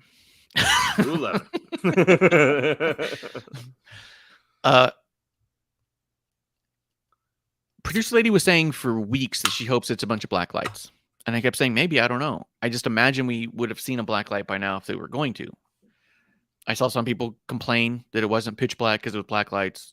I have no issues with that. I thought they actually did a really good job putting this together with black lights in mind. I do think it was kind of dumb. They had a bunch of green confetti on the table because the effect would look cool, but logistically or logically, it's not like practical at all. Not at all. But it looked cool. Yeah. The ropes were lit up great. The logo looked amazing in the middle of the ring. Like, you could literally replay that match as an advertisement for Mountain Dew. Yeah. But you could also replay that match as somebody to just be like, look at how creepy Bray is. I do think LA Knight did not look as strong as I want him to. I don't know what's next for LA Knight. But we're building Supernatural Bray, and I just hope that at the end of the day, I think that because LA Knight's been doing what he's been doing with Bray and Undertaker, I don't think that that means that we're dropping LA Knight out of the picture, right? With that in mind, as Bray was coming out, he passed all of his entities in the big forms again. I remember thinking his eyes looked peculiarly more brown than normal. And then when the lights went out and the black light went on and his eyes glowed and he had that paint all over him that was illuminated and LA Knight's gear was glowing, the ropes up. It was sick, dude. I had a really fun time watching that match. Uncle Howdy dropping the big elbow, missing LA Knight by a mile, and LA Knight rolling into the fire. Whatever. Happens. The complaints about that is fucking stupid. So funny. So funny. It's about the moment. In that particular case, it's about the moment, not the execution. It's about the spectacle. It's about the display. And honestly, and it's about protecting your opponent. I was going to say, if you want to get fucking technical, they are fucking performers taking care of each other. You want them to fucking cross body from 2 stories high? You're just an asshole. Yes. Go back and watch all of Shane McMahon's drops. The one off the Titantron onto Big Show. Right. For one, Shane's precision is immaculate. Second to none. Yeah. Oh my God. The fact that he actually landed the elbow on Big Show was amazing. But he landed to the side of him to get just the elbow. If you're really trying to hurt somebody from the Titantron, you're going to try and land right on top of him. Yeah. But he's all like, eek. I also think Howdy was trying not to hit Bray with his feet. Yes. Yeah. I think he was protecting his opponent in every single way. And I felt like that was fine. Even as we watched it, we're like, oh my God, he's jumping. Lunar's sitting there and he's all, he didn't even hit him. I don't even care. It looks so Right. good. And I'm like, yeah, Right. right. Because Well, I not don't only need that, if they cracked if they ribs. wanted us to see the elbow connect, they wouldn't have shot it from underneath. They would have shot Yes. it from up top. Yep. They know what they're doing. So yeah, I had no problems with No, it. they don't. I know that, yes, there's always the bit to be like, it'd been nice to see him connect a little more snug. Yes, always. However, like you said, the dude's jumping off of 2-3 stories up. Right. I don't mind you protecting LA Knight so he can come back next week and cut a mad ass promo and maybe beat the shit out of somebody and rebuild a little bit of equity. Like, no problems. And I loved it. It was crazy. The fucking Firefly Funhouse goblins looking over at the end. My only issue with this match is it came immediately before Alexa and Bianca, and it kind of undermined Howdy in the Alexa one because he was just there for this and did this, and then now he's just cutting a And little then weird show up video for her. promo. Yeah. Yeah, so my only issue was the juxtaposition and the missing Howdy from the second part, but, is what it is. Bray also pulled out a really weird little mask at the end, which I thought was neat. Do you think moving forward we're going to get more blacklight shit from Bray? Or do you think that this was kind of a isolated incident? So I think I'll go on my run here. I texted you during the match. This is amazing. And you waited until the end and you go, that was fucking incredible. We talked about this in the very beginning, right? Like Bray's first match back. What's it gonna be? How do we get there? Okay. LA Knight versus Bray. Don't really know if this is what we want. Then all of a sudden we get this idea of a pitch black match. And then I said, I believe it was on episode 1, maybe the sponsorship came up and they go, well, who can do a pitch black match? Well, Bray can. Bray, what can you do with it? I don't know. Give me a couple weeks. You got a couple weeks. LA Knight, what do you think? Who can get us there? Right? Yep. So when we first started talking about it, I go, I don't care what it looks like. Just get us there.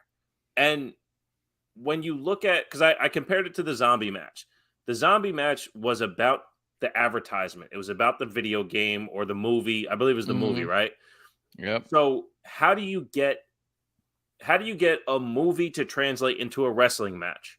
Well, you do a zombie jack match. And I thought they played off the advertisement incredibly well. When you look at this, they're the same point. They played off the advertisement fucking incredible.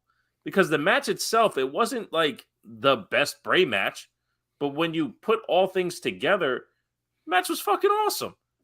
Yep. So I still stand by the zombie match. Go back and watch it for the advertisement of the movie plus the match. It was put together phenomenally. So I thought they did a great job here too.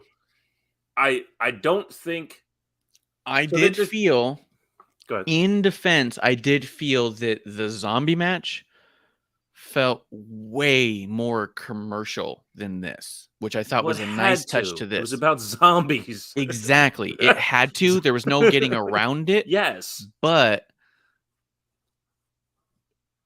there was, what was nice about this one is they didn't break to the fucking table and have Michael Cole crack open a soda and go, go, go, go. Yeah. How refreshing. You know what I mean? Exactly. Like, this felt like an advertisement within a match, where the other one felt like an advertisement with a match. Yes. Well, great point, because had they decorated the ring and the set to be more akin to scenery of the movie, then you have the same play. I get that. Especially since you compared it to cracking open a soda and drinking it right there. Completely agree.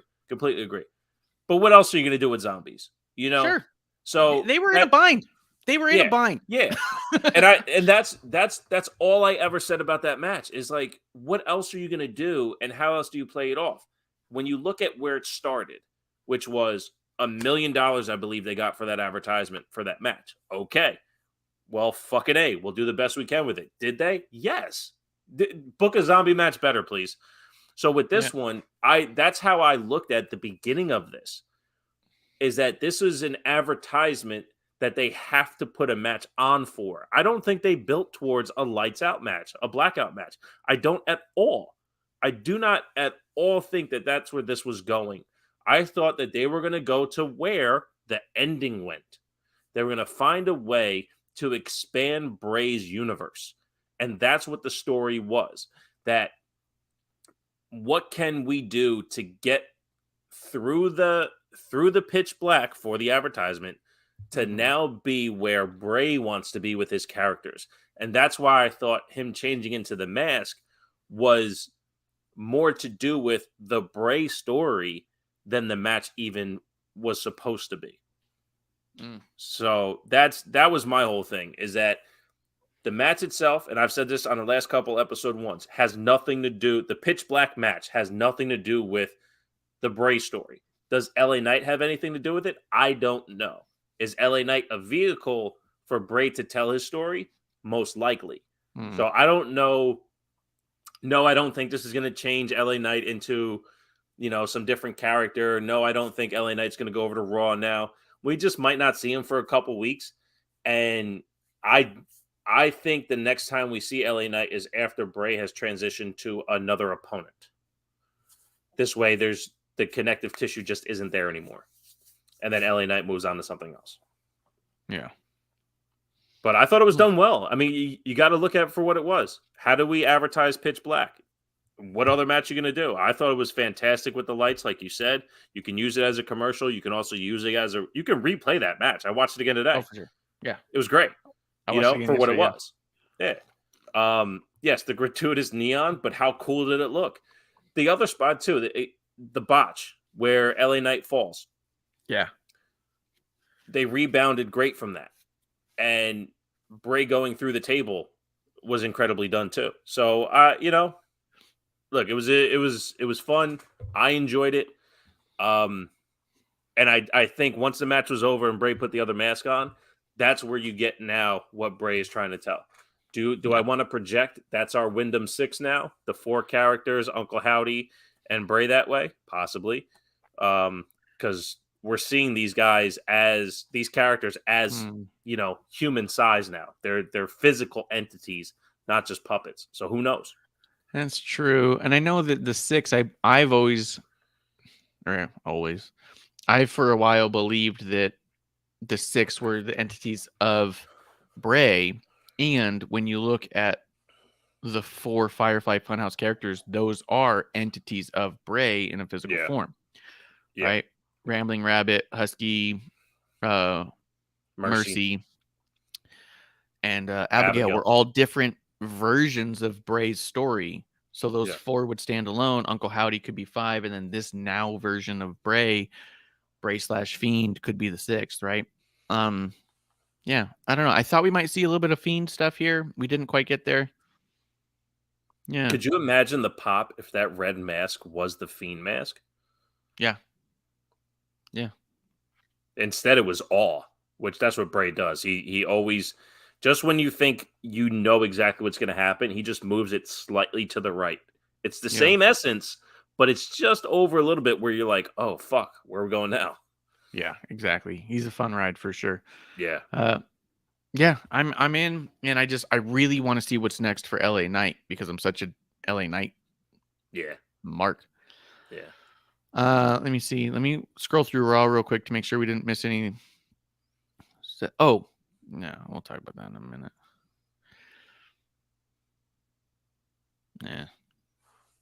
Because I'm trying to bounce back and forth between all the different stuff. Yeah.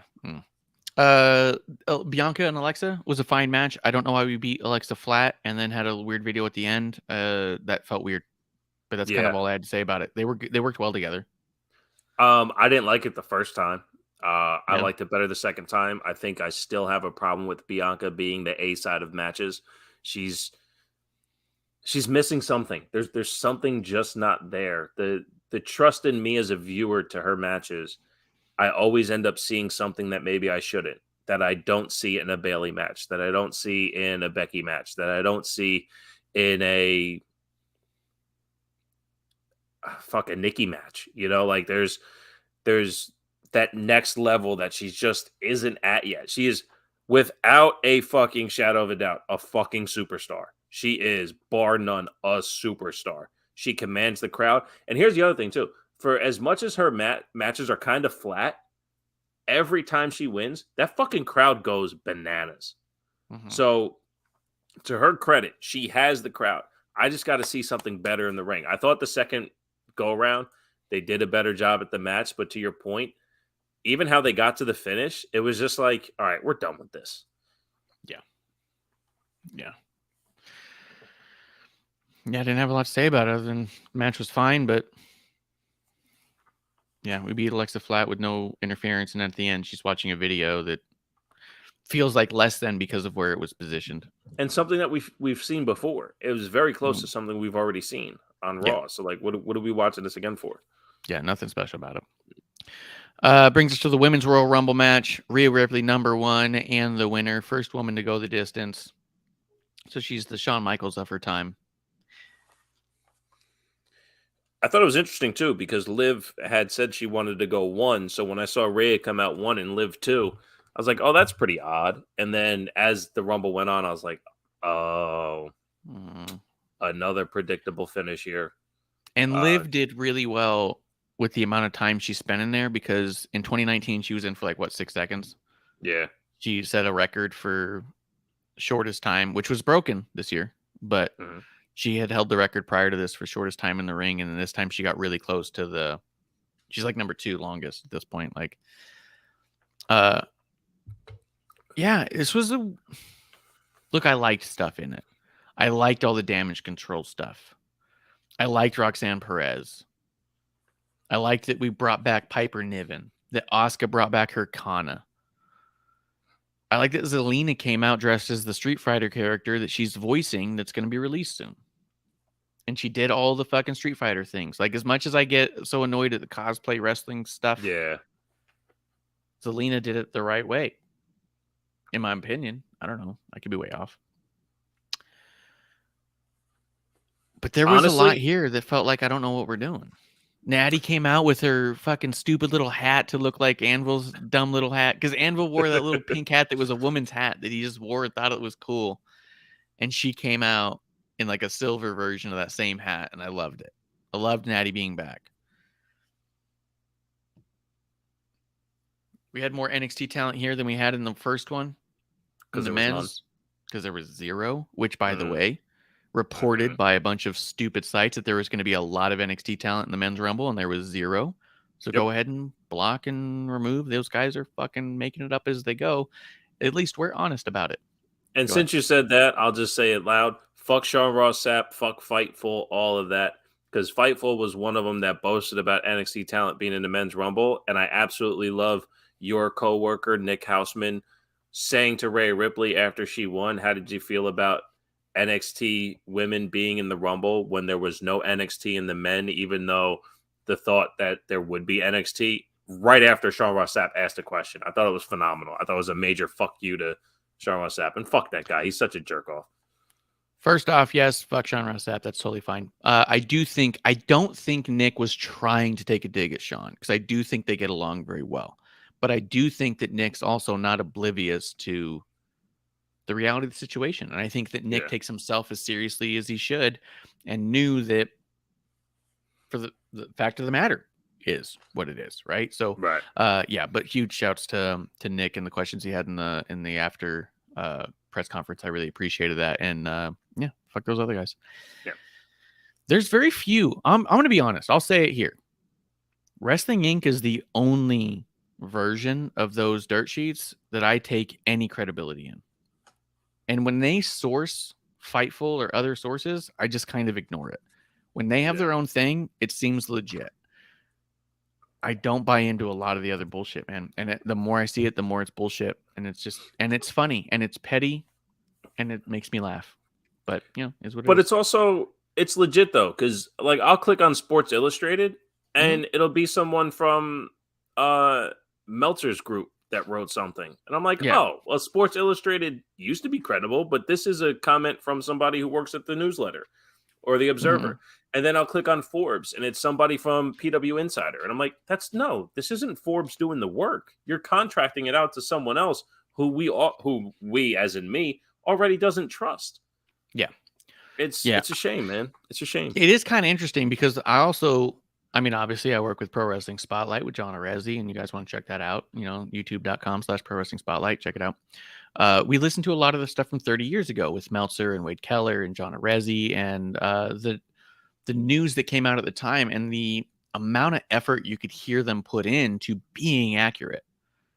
And in the last 3 years or so, everyone who had that level of credibility has done so much work to disrupt their own credibility.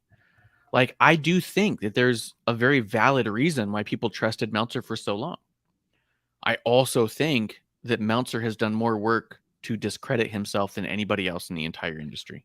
One of the reasons when I started this podcast thing, I followed Meltzer right away is he was on JR's podcast years ago. And Ross was like, well, yeah, I knew the information you had was correct because I used to give it to you. Yeah. So I was like, cool. Like, Meltzer has legit ties to what's going on. So I followed him and I'm like, okay. Within 2 months, I was like, oh, fuck this. This guy doesn't know shit. Yeah. Because I watch and I read and I watch and I go, no, this guy doesn't know what the fuck he's talking about. There's obvious things right here that he's reporting wrong. And how many times can you say plans change when plans don't change like that anymore? It's just not the same. So, but that's just the quick little dirt sheet tangent that I wanted to go on at that point, because it would have been nice to see a Carmelo Hayes or a Braun Breaker, or even, could you imagine fucking Grayson Waller in this Rumble? Oh, are you kidding me? Which that Logan Paul spot with him and Ricochet that you had mentioned, we didn't quite, that viral clip that'll last forever between Logan Paul and Ricochet. Stop hating Logan Paul. I tweeted this out. I don't like the guy himself. Absolutely any fucking wrestler who steps in the ring and puts it on the line for us, not for themselves. For us, not for themselves. It's my problem with the Young Bucks. They pop themselves all day long. Logan Paul doesn't have to do this. Paul, he doesn't at all. He has more money than WWE can offer him. Yeah. He wants to do this. And when he does it, he puts the fucking work in. And that's... Do you think that a guy like McAfee or a guy like Logan Paul even look at the numbers that they offer them? No. Because I feel like they don't. It just has to be worth their time. I feel like they have a minimum. Yes. I feel like that there's a minimum. And if they even get close to the minimum, they go, yep, for you guys, yes. Yes. For others, absolutely. No. I feel like there's other people they would say, no chance, I'm doing it for that little. But I feel for WWE, they could literally ask, what's your minimum? Like, we'll pay you your SAG minimum. Right. Like a Kevin Smith bullshit. I feel like that those two dudes love it so much, and you can see it, that they go, yeah, I wouldn't work for this small amount for other people, but for you guys to be a part of this world, this universe. Yeah, absolutely. I mean, would McAfee even remember the check he got for wrestling Vince McMahon and getting stunned by Stone Cold Steve Austin? Do you think Logan Paul is going to remember the check that he got for cross-bodying Ricochet in the Royal Rumble on a clip that's going to live forever 20 years from now? Hey, what did you guys get paid for that? Oh, I don't even fucking know, but man, that moment was incredible. That's all they're going to say. Do you know what I wonder? If they've even cashed the checks. Right. You know who never cashed a check from a wrestling company? It's Andy Kaufman.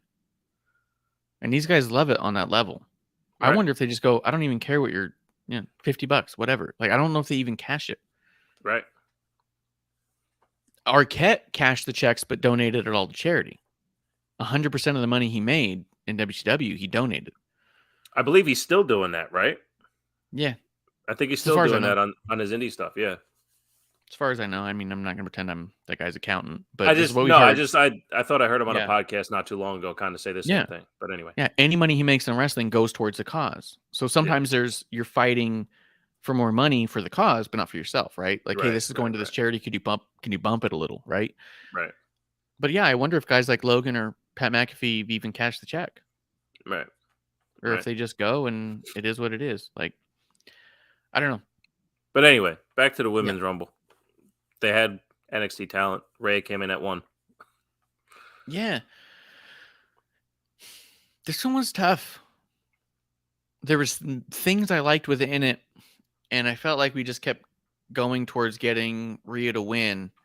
But my problem with Rhea winning is I felt like I'm going to end up with a match I didn't want. And with Liv winning, I felt like we could have a moment that would be special. And so I kept rooting for Liv.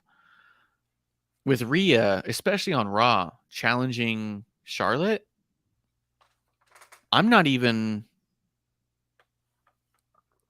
Look, I could be there live, and I know that I'm walking away.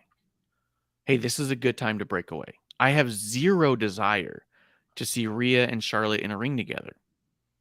And that's me. And I know a lot of people think that that's the match, and that'll be the match of the night, and it's going to blow away everybody. And there's a lot of people who think those are 1A and 1B. But that's just not me. For me, I've seen Rhea and Charlotte in 2 other matches together and didn't care for them. I think Rhea's amazing. I think Charlotte does what she does. Let's see, in the chat, Blue Boyd says, I feel like a lot of people are done with a champ Liv, which is very possible. And says, but they love regular no belt Liv. I do think that's true, that people still like Liv as she is. But I think that because Gabe said this when we were watching live. Well, it'll be nice for Rhea because she'll finally get her WrestleMania moment. I said, she won the fucking world championship off of Asuka last year. Yeah. What do you mean her WrestleMania moment? Bayley's lost every match she's had at Mania except for the first one because she got her moment. Bayley was the first woman to ever retain a championship in the Mania. Yeah. She did it. So now she can give back.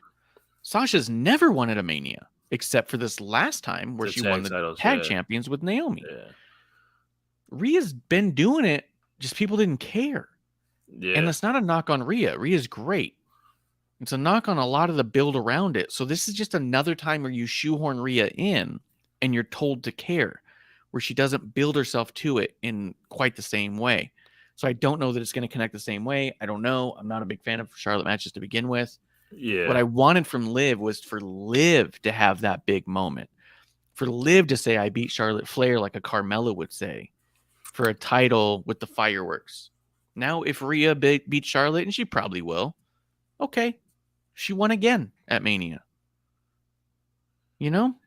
Yeah, I mean, I'm with you on some of it. What I'll say is, I don't think Rhea had a character this strong heading into a Mania.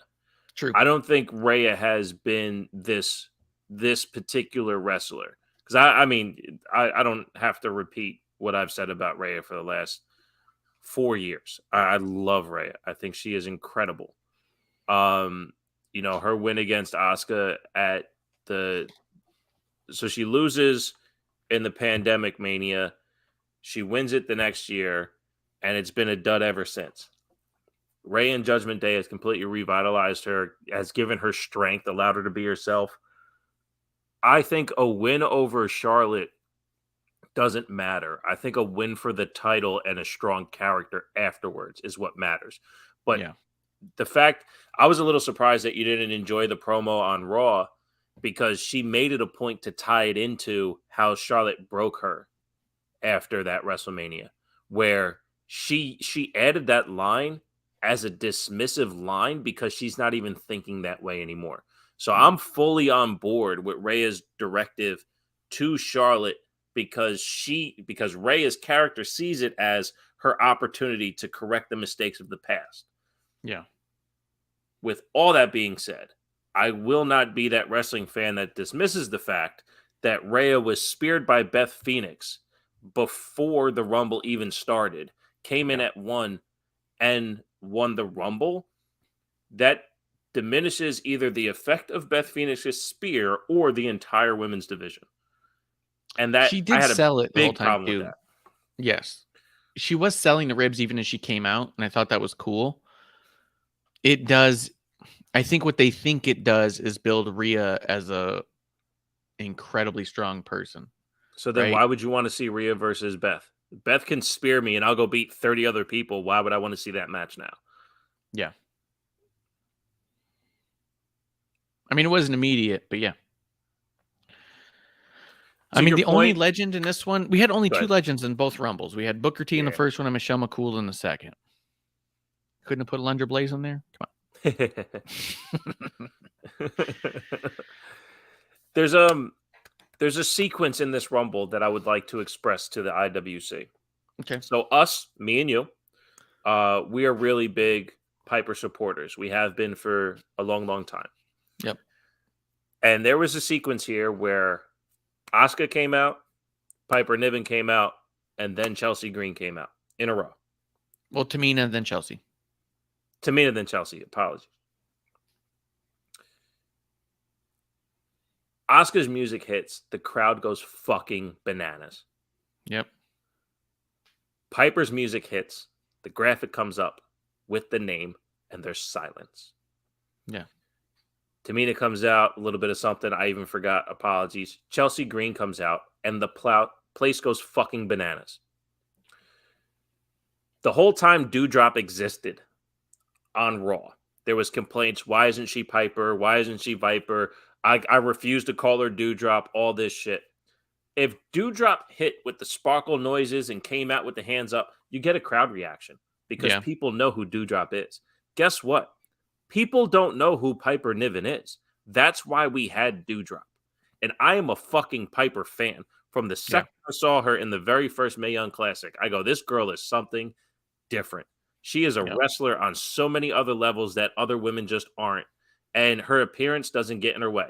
You know, it's that Yokozuna effect. Why does this athlete move this way? She's incredible.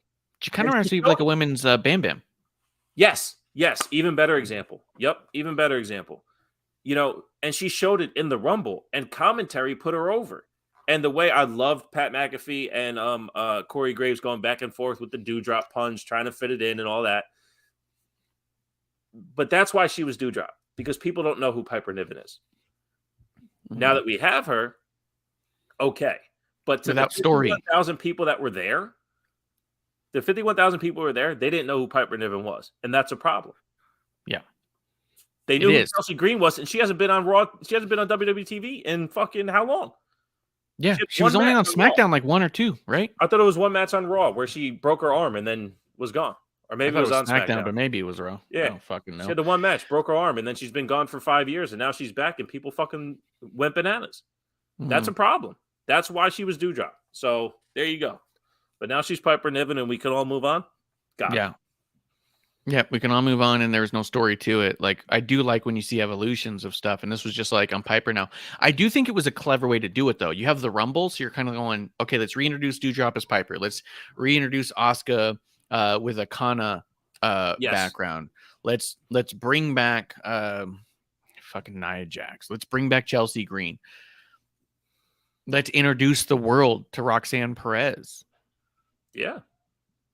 I thought they did a good job with all that. I even wrote it down that this Rumble was well done. To your point, there's no real story that came out of it, and that might be what the disconnect was for you, is that the men's Rumble had all these nice things where, even like you said about Drew McIntyre and Sheamus, how you saw their evolution, the tag team of them being a team just in the Rumble itself. So not really having any continuity in the women's Rumble, I can see that, because what rivals did Rhea have there, you know? Yep. I don't remember any stories coming out of it that would be cool for Rhea. I watched it twice and didn't realize Shotzi was in it until I saw some pictures today. I went, Shotzi wasn't in it. And then I saw pictures of her in there and I went, oh. Shotzi. And how do you she brought the tank out, made it like 10 feet down and then stopped. Take the tank the whole way. Live the gimmick. Get us all on board. Indy came out to little to no fanfare. I just feel like this could have been cooler. But I feel like, I can't really complain about how they did it either. There's something that just wasn't right. Didn't connect. Yeah, it just lacked story. I thought the Ray and Roxanne spot, to your point about Roxanne Perez, I thought when Ray and Roxanne did the spot, I go, Ray is fucking amazing. The way she allows wrestlers to use her platform, like her base, her sitting base, to do whatever they need. Again, that's why I don't like Charlotte. Charlotte doesn't allow her opponents to use her as a vessel to tell their own story. The way Rhea allowed Roxanne to show her athleticism more than once was fucking awesome. Yeah. I mean, Nikki Cross was Final Four, and I barely remember her in it. And I feel like that Nikki should be on an uprise, you know? Yeah. I love that we got this crazy Asuka, though. Yeah, yeah. And the way Asuka portrayed herself on Raw too was great. Oh, and speaking of Asuka on Raw, that was my disappointment about the Women's Rumble. No Ronda as a surprise comeback to come kick some ass. No, who was the other one before I say the one that I want to? Naomi. Yeah, Ronda and Naomi were the two that I was really hoping for, but the one for sure that we all would have loved on this show is who we got on Monday, and I'm glad Carmella's back. It was great to see her back. I'm glad she wouldn't be on TV if she wasn't mentally prepared to go for it, but a fucking Carmella in the Rumble, come on. We couldn't have the moment. Yep. I mean, Xia Li looked like a badass too, but she still keeps jobbing out. I guess let's talk Raw before we talk Roman and Kevin Owens, because that was the biggest thing of the fucking month. Watching Raw reminded me more than anything of the misses of the Rumble. Why would you bring out Boogs here? Yeah. Why would you bring out Carmella here? Why'd you bring back Nia Jax there? Why'd you bring out Chelsea Green to be tossed right the fuck out? Yeah. You know, why wasn't Bronson in it? Why, it was just like moment after moment and bit after bit that made you go, yeah, I guess the Rumble could have been better. Like, that was such a weak introduction for Boogs. Yeah. And you know what it did for me, too? Watching Boogs goof around. Oh, no Nakamura, too. No Nakamura. Another miss from Rumble. I wanted to see Nakamura back. Yeah. But go ahead. Who did Boogs even fight? Because it was some stupid. Was it Mustafa? I don't remember. I actually got turned on Raw when Boogs was in the back, so it was after the match. The Miz. Miz was bitching, and Boogs comes out, and then he just was out there goofing off, looking like a jackass. And I was like, all right.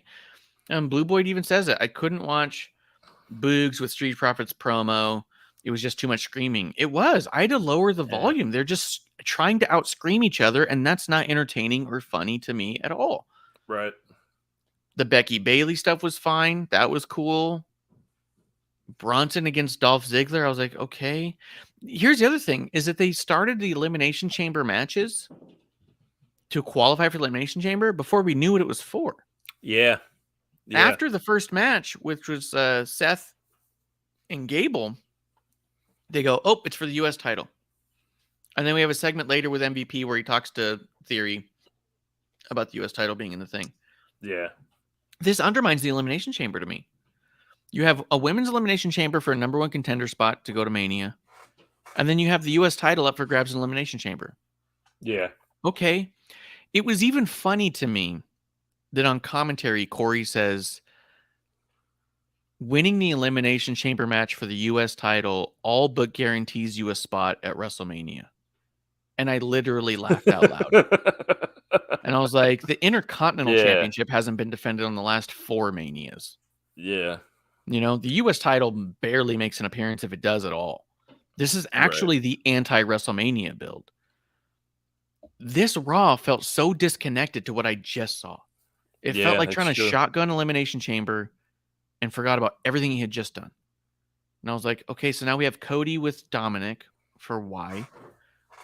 We have an Elimination Chamber building for the United States Championship, but for why? Even that didn't make sense, because it's not like Theory has gone through opponent after opponent after opponent and defended it time and time again. He's defended it twice. And against the same people. The same people. Yeah. So what are we trying to build for? The fact that Gargano beat Corbin, like, fuck off, dude. Right. There was so much in this Raw that made me go like, this is really making me not give a shit about Elimination Chamber more than anything. And it just Yeah, it's reminded me like of the things that I it's the missed. stuff they want to get away or get out the way. You know, the number one contender for Bianca's cool, I guess. But I want to see Bianca in something meaningful. I want her to build a story heading into WrestleMania. Not, let's say Nikki wins and then Bianca's like, okay, Nikki, I see you. You got talent, but you're not the EST. It's going to be the same promo over Yeah. and over and over again. It's gonna be flat. Yeah. Yeah. Yeah. This Raw was weird because in a way it was like a fine Raw, but it felt so flat to me. Yeah. Everything that was happening, I was kept going like, what? Like coming out of Rumble, I was so fucking I couldn't sleep. I was so excited for Mania. And then coming off of Raw, I was like, I don't even want to finish this. Yeah. Yeah. Like, And that's the disconnect and a problem I have with some of the things of the fallout from the main event of Rumble is that the story doesn't get told until SmackDown. mhm. So Raw is kind of in the way of what we want to hear because the story that's happening is a SmackDown story. Yeah, that's true too. All this felt like we're not talking about Sammy. They barely mentioned any of it.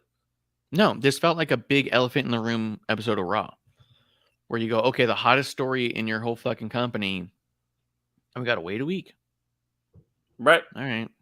Right. And I was like, well, what are you going to fill time with? Yeah. And what are you going to set? What are you filling your time with? And then it was this stuff. And you're like, okay, so it's some fucking Chelsea Green bullshit. Right. Like, look, Chelsea Green's fine. But why do I give a fuck about Chelsea Green? She showed up twice, injured both times, and then was gone. And then she did a bunch of valet work on the indies. She had a couple matches. And most of it risque to pop the indie scene, to get the clicks, to get the likes, which is fine. I mean, get your name out there. But yeah, I agree with you. And I was more hooked into what was happening with the Roman stuff, of course, like because Jay posted online and Sammy posted online. And I'm sorry, but I just watched you do something epic. Mm-hmm. Show me on TV. And the fact that we got to wait till Friday, it actually, them posting online, like takes the sting away from the story that they can actually tell. Yeah, it was a big elephant in the room episode of Raw. So let's at least finish on a positive note and talk about the end of Royal Rumble. Roman Reigns versus Kevin Owens. Fucking great match. I know Roman was pretty dominant most of it. KO got some offense in for sure. Because KO's a fighter. But so much of the story was just the look on Sammy's face during the whole match. The real story happens after. KO loses clean. Paul Heyman happens to have several handcuffs in his pocket because he's Paul Heyman. Why would he not? True. They handcuff KO to the ropes, and they start super kicking him. And KO sold this so good. He wasn't like overly fighting. He wasn't overly dramatic. He just was like accepting that. Yeah. This is what's going to happen. What can I do? Roman grabs a chair and goes to swing at Kevin's face. This is how detailed I think that it got. I don't even know if Sammy did it on purpose, but the way he slides in front of him and kind of like blades himself, two hands out. You don't need to do this. That's a defensive maneuver. In like self-defense courses and stuff, they'll teach you to stand. I mean, even fighting, the reason that people stand with one foot behind them is to make Minimize a smaller target. Yeah. Minimize your target. So he steps in sideways, hands up, but one back. This is very defensive because it was like, I may take the hit. Yeah. But maybe I can minimize my hit because he can't minimize his. Right. And it was, you don't need to do this. You're better than this. He's already done. Even that little bit had me like, oh. Because he could have stood in front of him like, no. But he didn't. He stood in front of him like, do the cartoon thing. Yeah. He legitimized the moment that way for sure. Yes. Because they're fighters. They're all fighters. So slide in and like, ooh, no. Right? and try to appeal to him. The look on his face, like, "Look, you don't need to do this. You're better than this." And it was like, "You're right. You should do it." Dude, this whole breakdown was incredible. The crowd going fucking berserk. When Roman turns his back on Sammy for like the third time and Sammy just lays into his back, the way that Jay just stares at him for a second. And then when Sammy looks at him, he's like, "I'm sorry." Like, appealing to Jay more than anyone. Yeah. And Jay just getting so mad, he's punching his own hand. Like, how could you do this? Jay just being absolutely destroyed by this. Going to the corner. Them jumping on Sammy, because you can't get away with that stuff. Yeah. Right? When they look at Jay and say, "Do it, get in there," and he just drops and rolls out. The way he looks back at Roman was that way we haven't seen him look at Roman since Hell in a Cell 3 years ago. Looking at him like, why do you push people so far? Yes. You made this happen. Yes. All of that was in his face. Just this, how dare you, Roman, when you have people loyal and you push them too far. And he's walking away, hands in his face, because he's like, fuck, he doesn't know what to do. The fact that Jey Uso is torn between Sami Zayn, Roman Reigns, and Jimmy Uso, that's where he's torn, is incredible. That look on Roman. And then they just start beating on Sami, the crowd chanting, "Fuck you, Roman." Sami and Kevin both standing there, or just laying there in heaps, as Roman throws the little flowers from the lei on top of him, which is the same lei he pulled away from Jay when he tried to crown it on Sami. No. Dude, this was fucking crazy and intense. And as soon as Sami hit him, the crowd got so loud. The audio distorted. It was so loud the mics couldn't pick it up right. Yeah. Yeah, like cut out a bit. Yeah. I tell you, another thing too, like towards the end of it, Jimmy made sure to kick KO one more time, to keep him incapacitated, to prevent that fight from happening. They did a fantastic job laying it all out. The tension was high the whole time. And the one complaint I have with the particular segment is Sami not taking any forward action. So like it looked like he was against the moment the whole time. You know what I mean? Like the only thing he did to help prevent it was tell KO to stay down, right, during the match. But in the ring, he could have been part of the offense of the bloodline to say he was at least a part of something. But he basically showed he wasn't a part of any of the stuff happening to KO. Because like he low blows KO and gives him the haluva kick at War Games. But he's drawing the line here. Yeah. He was willing to beat him up, 2 weeks ago, but he's drawing the line here. Why are you drawing the line here? Because he wasn't pushed to that point in this moment. No, because this is the too far. That's why it was not here. Because at War Games was supposed to end it. He wanted it over. Even Kevin said, "I'm done with you." And they kept. But he wasn't done with the bloodline. Right. But that's when they forced Sami and KO to have a match. And then Sami tries to finish it off and they interrupt then. And at this point, we've gone too far. Like he keeps trying to put Kevin down, but he can't put Kevin down. And in this moment, what are we doing? This is just too much. Because at the end of the day, yeah, this is my bloodline, whatever. But there's still that 20-year history between the two of them. Like, look, I don't want him hurt. I just want him out of our way. Right. I mean, this was the line, and that's what I felt the whole time, was that this was the final. Just finish this and get it over with so we can move on. Just get him out of the way. And then this was like, no, we want to hurt him. We want to injure him. We want to make it hard for him to hold his kids. And this was that line for Sami where it's like, you don't need to go that far. Right. You know? Right. Yeah, I thought it was incredibly well done in the overall.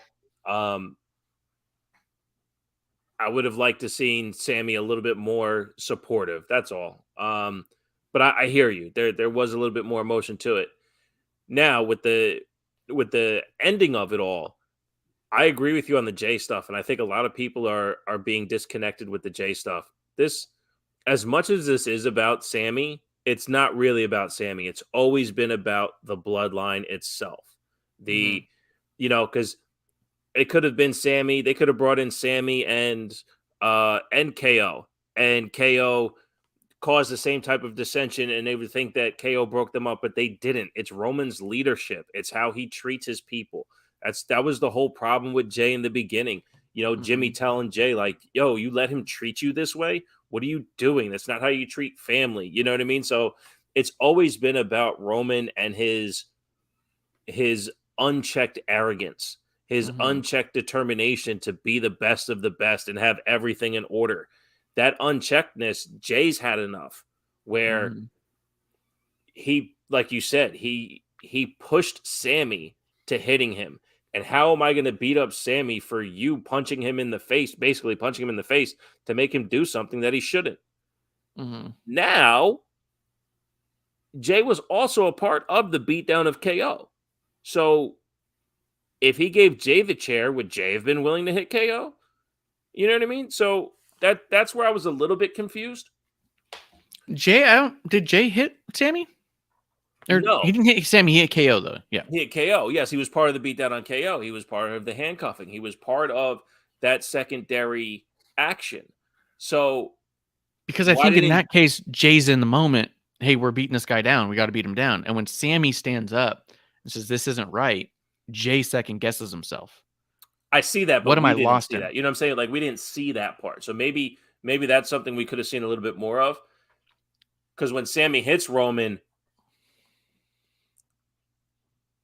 the explosion of Jay and his feelings for the bloodline, he did the work to get Sammy trusted. He did the work to prove to Roman. And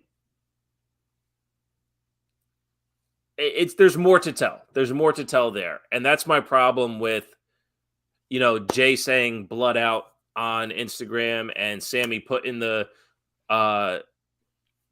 fully wrapped pictures of the bloodline at the curb, which I think is important because if he was fully in the bloodline, he would have had those out of the wrapper and on the wall. But Jay saying blood out or I'm out with the blood, the last time we saw Sammy and Jay wrestle, they retained the tag championships. So the fact that the two of them are stepping away from the bloodline, do they still have the titles? Technically, they should, right? The two of them should be holding the titles the next time we see them on TV.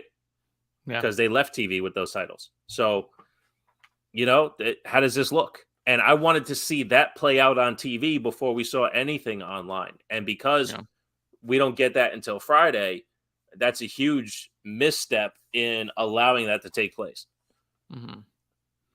Yeah. For me. Yeah. Because technically Sammy and Jay should be the tag title holders.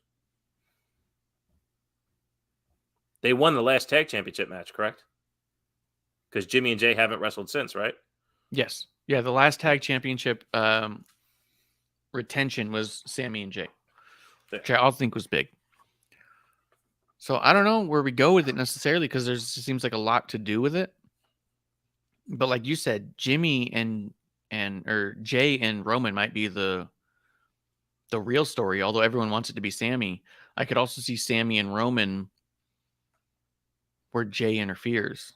1,000%. Toss Roman. 1,000%. 1,000%. And the importance of this, I mean, I was losing my shit here. Posted online. I don't see how Cody makes himself more important than this. Yep. This is the biggest roadblock for Cody. Because this is everything. This is 3 years coming. people said in the Hell in a Cell against Jay fucking 3 years ago, Jay's going to be the one to take down Roman. Yep. And then right here is that moment where everyone wants it to be Sammy.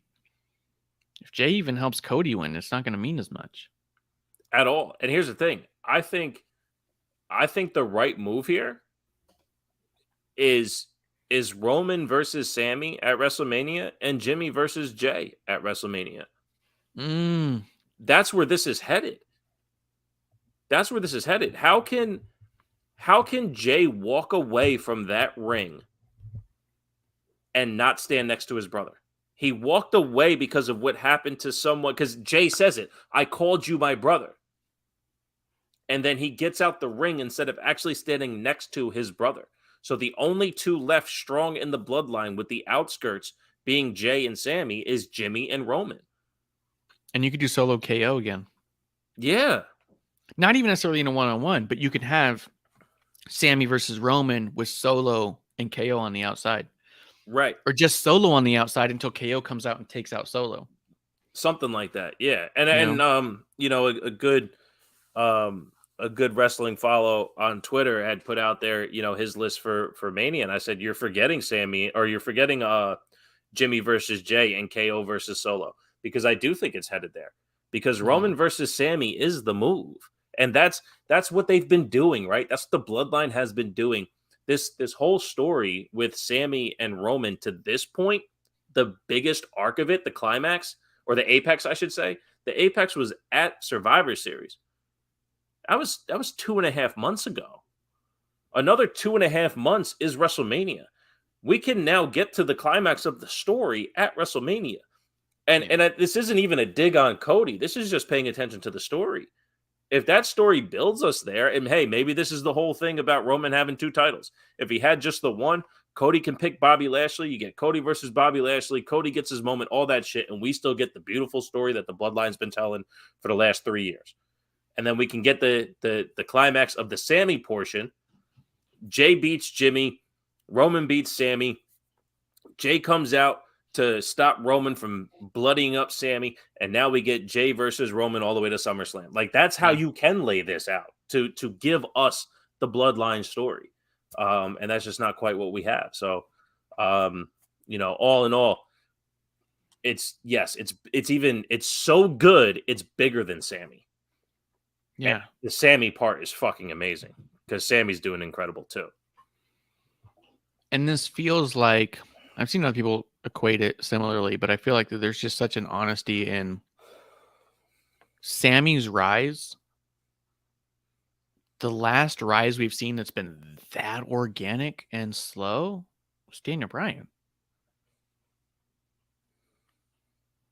Like, you got the whole crowd in every arena chanting Sammy instead of Roman. Acknowledge me, and they're chanting Sammy.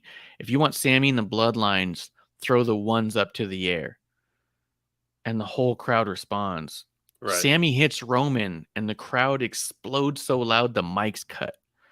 Like, because all they want is Sammy on top. I'll say this actually feels as organic as the man.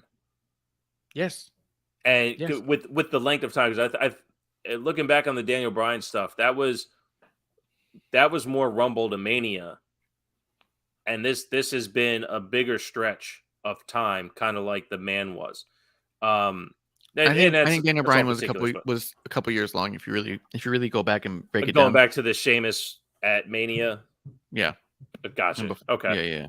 Well, okay. Yeah. So, but all things considered, yeah. You are correct. They are. But you are talking same. Daniel Bryan, the man, and Sami Zayn. That's the same breath. Yeah, and the organic crowd reaction with the the truthfulness in the response. This isn't irony. This is.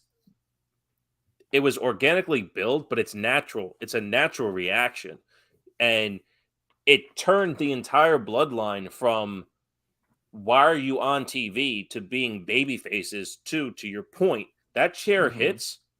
Yeah. The bloodline is heels again. The fuck you Roman chants for Roman got hit with the chair. beat up the guy that hit him with a chair, and he's the bad guy, not the one that hit him with a chair.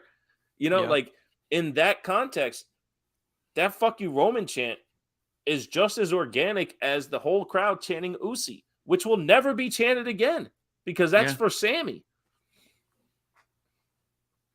It's incredible. They did a fantastic job. And to be, like you said, to be interrupted in that Rhodes block, hey, maybe we get 2 nights of Roman. Cody gets his moment and Sammy gets his. Maybe. My only problem with that, because man, do I want that so bad. I want Cody standing at the end of the Mania night 1, holding up that title, and I want Sammy holding up the Universal night 2. I want that so bad. No matter what you do, if Roman takes a loss night 1, whoever beats him night 2 is beating a less than Roman. Roman is so special right now and so protected that his first loss is massive. Yeah. And whoever beats him second is just the guy who beat him second. Yeah. And I don't know if I think Cody or Sammy either deserve that second spot. You know what I mean? Like they both need that moment. And I think you've really put themselves in a predicament, which is why I was kind of hoping they would do something clever with Elimination Chamber. Yeah. I was really Like hoping they would do something like strip him of one of those titles. Just fuck it. Yeah. Hey, it's not ideal, but we got to have a championship and give someone a big win at Elimination Chamber. But Brock last year won the Rumble and then got the title in Elimination Chamber, and that's how we got the Unified. Yeah. It would have been a better situation because it just thought of it on the fly since you said that. Do the Elimination Chamber, have Cody in there for the vacant title, lose, but tell the story to who it is that he lost to. And then that's your story heading into Mania. I thought I was going to get the title here, but I tell you what, I have my Rumble chip. I'm cashing in on you in Mania, whoever that may be, and tell that story. Even honestly, that's the best way to get a 4th match with Seth. Have Seth win the Elimination Chamber with the title, and then you have, I beat you 3 times. I got the Rumble cash in. You screwed me over at Elimination Chamber. Me and you, WrestleMania once and for all. Done. And guess what? I would want Cody to win that match. Yep. And I would trust that it would be a great match. And I would trust that they could tell that story because that story is there to tell. And it's different than my dad didn't win this title. I'm going after it. It's Seth fucked me over. I'm getting that title, not just for my dad, but because you're a dick. And I mean, the story writes itself. That's why I don't fantasy book, because that was fucking way better than what we're seeing now. I think we have such a Cody problem. Try to tell you. You know what I mean? And it's not for lack of wanting it. Like, honestly, like, I love Cody. But I've been a Sami Zayn dude since the day I saw him. Like, when I got back into wrestling, I'll tell you right now, this current era, when I got into wrestling, or back into wrestling, I should say, it was like, 2016, 2017? Because I'd stepped away for quite some time. Right away, I connected to Bayley, Becky, Sammy. Those are my top 3. And I've got trading cards to prove it, because I got these old fucking trading cards of everything that they had at the time. I showed it on this show, man. One of the first shirts I got was that Sammy NXT.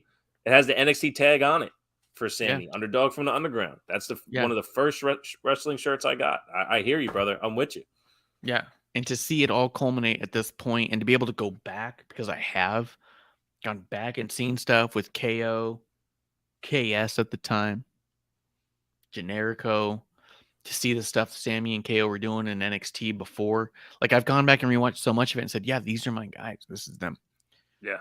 To see them at this point where you're like, these two were never supposed to be these guys. Yeah.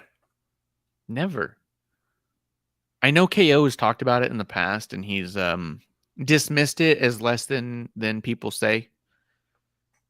And the story's gotten bigger than it was, right? But like, KO used to wrestle in like a wrestling singlet, and he didn't like it. And it didn't feel like him. And he put on a t-shirt and shorts and goes, "This feels like me." And Punk gave him shit for it in the back. And he was even saying at the time, and he says even now, he's like, I'm sure it was just, his opinion at the time and how he felt. And yeah, I'm sure I would have felt similar and all this stuff. And he's been very forgiving of Punk in those moments. But to be told off by Punk in the back,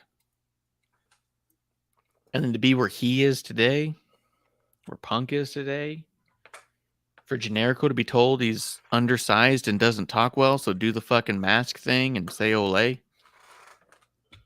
And to see that we're coming to a point where WrestleMania has more top draws than I think they know what to do with.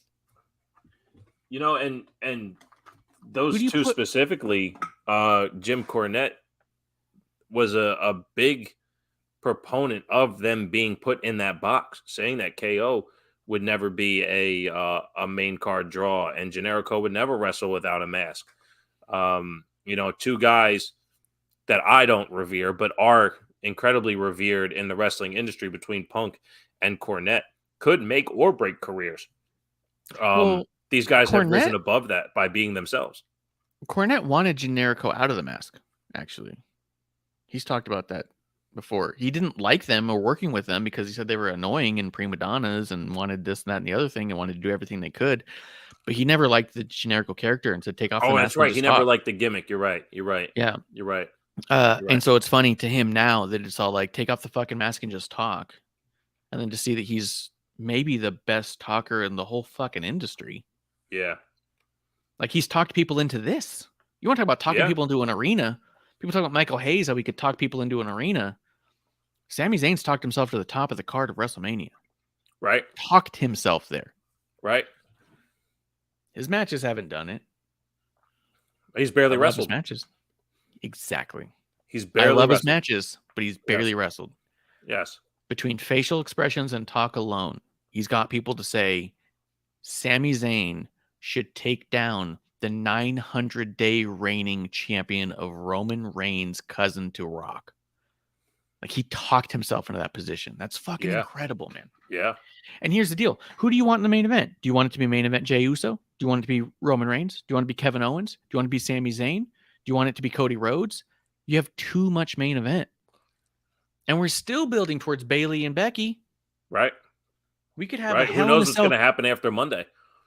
Yeah. It's just, I think Mania this year is going to be fucking cool. I love that The Rock said he won't be ring ready in time because it's hysterical to me that they're reporting that. Yeah. But at the end of the day, like, I'm so hyped for this Mania. I couldn't be less hyped for this Elimination Chamber.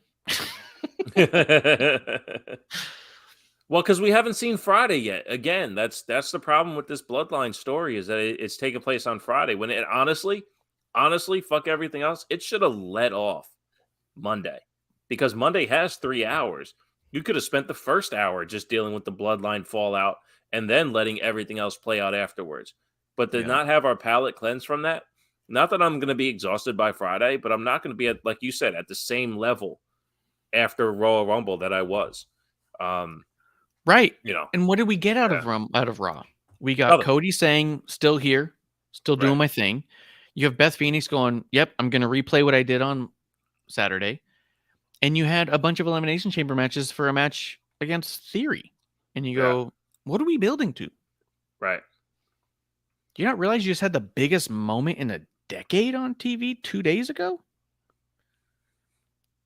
Yeah. Dude, I started drawing that moment. Sammy hitting Roman and Roman looking like shocked and confused and in pain. And just the shitty sketch outline of what I want to do got so much fucking play online. And I'm like, I hate Twitter so bad. So I don't get it. Because I know I'm going to finish it. That's how big the moment is, man. It is that big. And I know I'm going to finish the drawing. And it's going to be to what I think is going to be so cool. And it's going to get like 2 likes. Look, the sketch is incredible, dude. Whatever you're doing and how you're doing it, it looks fantastic. So I'm sure when you do finalize it, it'll be just fine.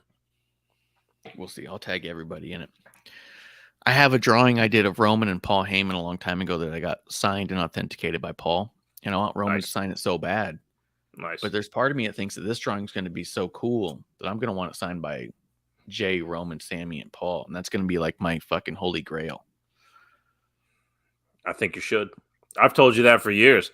Get as many of them that you can get signed because having your own photo book of these cool things. But you've expressed, how you don't want to feel like a mark and stuff. But I think now that you're doing these moments, that they'll be more appreciated as opposed to like creepy. Why are you drawing me dressed Yeah. like that? Yeah. I mean, some of my favorite ones, Hammerstone signed a drawing I did of him winning the championship, displayed with confetti from the night that you provided, and it's amazing. Suzuki, I couldn't find a cool picture of him or drawing, so I Right. just did one. Right. And he signed it and loved it and wanted a copy, so I gave him one. Nick Gage, same thing. He goes, "Can I have a copy of this?" I was like, "I brought two just in case you wanted one." He goes, "Yeah, I really do." I'm like, okay, cool. Here you go. Like, those moments are special. Yeah. Like, I've got a ton of Schambergers, and I'll never talk shit on Schamberger because I've got like 100, dude. Like, That's a lot. That's a lot. I have an original Bailey, water to paint to canvas on my wall. It's an original, and I've got fucking Becky signed so many of my Schambergers. And I love them. They're amazing. But I feel like those moments where I had Hammerstone and Suzuki and Paul sign these drawings that I did gave me just like a slight glimpse into what he experiences, because he experiences on a higher level in every way. Right. But to be able to sit there and do a painting that someone appreciates or a drawing and have them sign it and love it, like, there's a feeling there that's really cool. And so, like, yeah, I don't know. This one's going to be cool. I think I'm obsessed with this moment. I keep watching it. I've watched it probably 6 times, the end of that Rumble. Nice. I wasn't even live. Right. You know what I mean? I wasn't in there. Right. So yeah, I'm excited, man. I want to see what happened. How do we get to Mania, and what's it going to look like? Because I can't figure out who the main event is and who should walk away the champion, because I think that we have so many fucking contenders, and I don't know it's ever been that way before. Yeah, it's always been pretty cut and dry. It looks like they're going to skip March again, right? For a pay-per-view. They're doing Elimination Chamber and then nothing else until Mania. Yep. So if that's the case, man, we're on for a fucking ride. And I tell you, Friday's going to tell a lot. If they don't give us a glimpse at what closure looks like, then how do you get away from this Sammy Roman thing in time for Cody? It just doesn't make sense. I thought there was every possibility we get Sammy against the entire bloodline in the Elimination Chamber. That'd be phenomenal. But that obviously Jay would be a wild card that would fight on Sammy's behalf. Because what if you have Sammy in the beginning with Solo and they're fighting, Right. and then Jay comes out and helps Sammy take out Solo, and then Jimmy comes out, and now you have Jimmy and Jay face to face. Is that 6? You got Sammy, Jay, Solo, Jimmy. It's Roman, 5. Sammy. Did I say Sammy twice? Yeah. Yeah. So you would have Roman and the Usos in pods. So that's 3. And then you'd have Solo and Sammy. And Sammy. So then you would need like ring. KO. So you put KO in there. Yeah. Well, I think we talked about this on episode 1. You put Paul Heyman in there for the sake of putting Paul Heyman in there.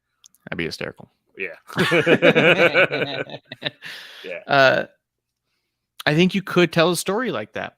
Sammy starts out with Solo. Jay comes out, takes out Solo. Jimmy comes out, and now Jay's conflicted, and you have Jimmy and Sammy fighting while Jay just sits on the side, just fucking head on his head, hands on his head. You have KO come out and even the odds. You have Roman come out and just start decimating people, and you have a fucking battle to where it ends up Sammy Roman towards the end. And maybe one of the titles is on the line, maybe it's not. I don't know. Like, I just think that there's so much you could do. Maybe it's just a feud. Maybe it's just a fuck you, dude. Yeah. Yeah, it's Roman's idea, Yeah. Yeah. And maybe Jay, incredible. what if Jay, KO, and Sammy team up 3-on-1 against Roman because they've already taken out Jimmy and Solo, and they're able to get Roman out, and literally KO and Jay just lay down. Well, if you did it, you would leave Jay as the second to last to come in, Roman being the last. Jay would come in second to last, but Sammy and KO are standing and no one else is. And then does Jay pick a side? Does Jay throw a punch? Or does Jay find a way to just walk out and leave Roman by himself against Sammy and KO? I mean, that's the just kind walks of over to the fantasy cage, booking you open get it from up. Bishop. Open it up, open it up. They open the door and he just walks off, not doing this. Yeah. But at the same time, does Jay snap? Because you've driven me to this. I don't just think saying, he does. Yeah. I wouldn't think he would do anything to outnumber Roman because he doesn't want to punish Roman. He wants to. It's not about proving Roman wrong. It's about proving Jay correct. Jay wants to stand on his own voice on how he's good enough for what this is. So it's not necessarily because that's how these conversations go, right? When somebody says something, you can either prove them wrong or prove yourself correct. That's why I hate the term agree to disagree. If we have different takes on it, we can both be correct. You can stand on your point. I can stand on mine. I can go, I can see how you get there. Well, what Jay's trying to do is say, hey, Roman, not only the way you see things is correct, this is how I'm looking at it too. So he wants to prove himself correct in his own values, his own standing. If he has to use Sammy and KO to beat up Roman to get there too, that's not really how Jay's been operating because Jay wants to prove that himself, that Jay is a valuable entity in his own right. That's where we got main event Jey Uso from. That's where we got the "Which one are you" promo from. So, I wouldn't see him attaching himself, but I hear you, man. There's so many different ways this can play out, and every single way is worth main eventing. Yeah, it's insane, and so I'm super excited for SmackDown, but this has made me so underwhelmed for Raw. Yeah. Absolutely. This Raw was so flat given everything that we got. We got a rehash of shit from Rumble. We got exclamation point on returns that could have been big. Dude, I think Boogs coming back in the Rumble would have been 10 times bigger than his coming out against Miz. Simply for the fact that McAfee was on commentary. McAfee would have been there to blow it up. Like, this is massive. The greatest return of all time. Yep. But we had fucking Kevin Patrick and Corey Graves sleeping at the table. I'm not trying to talk shit on them, but still, it was just like, oh, here comes Boogs. How great. Yeah. Yep. Carmella coming back kind of flat like that. If she had come back in the Rumble, the pop would have been huge. Now, I missed some Raw. They announced Carmella, and then we saw her? Yes. They said, in the Elimination Chamber match. A returning Carmella. And then like, a little, here she is. Beat. Then we see her. That's fucked up. Yeah. They put. Because I clapped. I was like, "Oh, Carmella's back! That's awesome!" So I got to pop out of the graphic, and then we see her, and I'm like, "Oh, and she's got brown hair." Yeah, just bring her back, man. Yeah, and she's not talking about being the most beautiful woman in all of WWE. She's back to Mella is Money, street talking, trash talking. Staten Island. Yep. Very weird. I don't know, man. It's weird to watch your faves struggle while other faves are just fucking shining. Yep. But, it is what it is. I'm really excited about what we're doing with Asuka. Yeah. It's like they gave her the Roman treatment. Here, tell us a story. What do you want to do? Okay, go ahead. Yep, let's do it. I'm really excited about Bayley and Becky, and I hope that what we get is a grudge match at Mania, Hell in a Cell, Bayley versus Becky, no title on the line, just we're going to end this. Yep, be a great way to start off night 2. Yep, it'd be amazing. Yep, and I would consider it dedicated to me.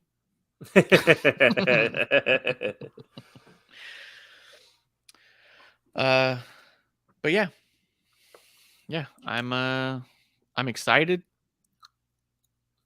amped. We the ones. I love the new Sami Zayn shirt. It says Sami Uzo with a piece of duct tape over it. That was the other thing. Again, tell us the story before you do these things. Show us. Sami shouldn't be able to tweet right now. He shouldn't be able to develop new merch. He got his ass beat. Last we saw him, he was flat out on the mat. Don't show me that he's able to take picture frames to the trash.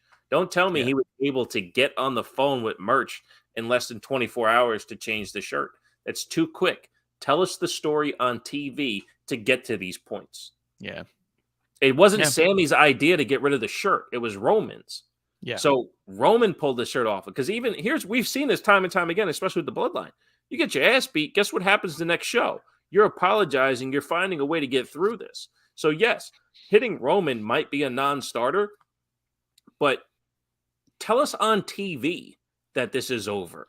Don't do it through merch and through Instagram. It really rubbed me the wrong way, especially since everything has played out on TV. I do think there's every possibility on SmackDown. Sammy walks out in a Sammy Uso shirt, and Kevin Owens puts a piece of tape and writes Zayn on top and puts it over the Uso. I do think that's possible. Yeah, then drop they that should've waited. graphic next week. Yeah, Yep, exactly. Wait on it, because I do think that sometimes they get their merch ahead of their story. Like, what was it? The Braun There's been car? a few toys. The Yeah. Braun car, the Braun ambulance. ambulance, the Biggie 4-wheeler, all came out before they did it on TV. Yeah. And you go, just put them side by side. Like if you know the toys coming out. The Jinder motorcycle or the motorcycle with Drew. the McIntyre. Yeah. Yeah, just do it on TV the Monday before the Friday it's released. Right. Because then people go, oh shit, they got it out already. And you go, okay, well, yeah, obviously they went through it a lot. But there's a good chance I think that on Friday we get a really cool explanation. Because the Honorary Uso shirt was on the shop before the segment. Yeah. Because we'd ordered it and then they did it. And I was like, because I remember saying for like one or 2 weeks, I was all like, why isn't he wearing the Honorary Uso shirt? It's online. I ordered one. Why wouldn't he have one? Right. This is so weird. It's so weird. It doesn't make sense. And then they did the whole segment and you're like, yep, brilliant. They timed it out a little bit better. I have a feeling we're going to have a Sammy Uso shirt who's going to be like, I had this made and I don't know what to do with it. KO just, But we'll see, man. We'll see. And I'm excited to see where it goes. Bishop, I'm excited you took the time to come have a few drinks with me. Yes. Talk Royal Rumble. You want to tell people where they can find you at? At TW wow. I turned It's into only you episode from last episode 1. At TW Takes Podcast on Twitter. You can try twtakespodcast.com. Not quite sure if that's going to be working sometime soon. I fucked that up. But anyway, yeah, just find me on the old Twitter machine at TW Takes Podcast. Yep. I'm at Ref Marsh. We're at WOTR, the show. You can find other projects I'm working on. YouTube.com/Queen of Carnage for all the work I'm doing with Medusa. YouTube.com/Pro Wrestling Spotlight for the stuff I'm doing with John Arezzi. Outside of that, WrestlingOnTheRocks.com/shop for all your merch needs. Got a couple of chats in here real quick. Blue Boyd says, crazy the producer lady called the black lights. That's funny. We already talked about that. And then a purple heart. Guys, we're going to be back next week as we figure out what happens on this SmackDown to see where we're going with Elimination Chamber and Mania right here in the dive bar of the IWC. We want to thank you guys for coming through and being our drinking buddies today. And we'll be back for a brand new episode 1 next week. Guys, that's Let's Call. Cheers. Hey, producer lady here. Thanks for tuning in. Continue to support us or buy us a drink by following and putting the I in subscribe on Twitch. Or subscribe and review our podcast on Apple Podcasts or wherever you listen to us. Cheers.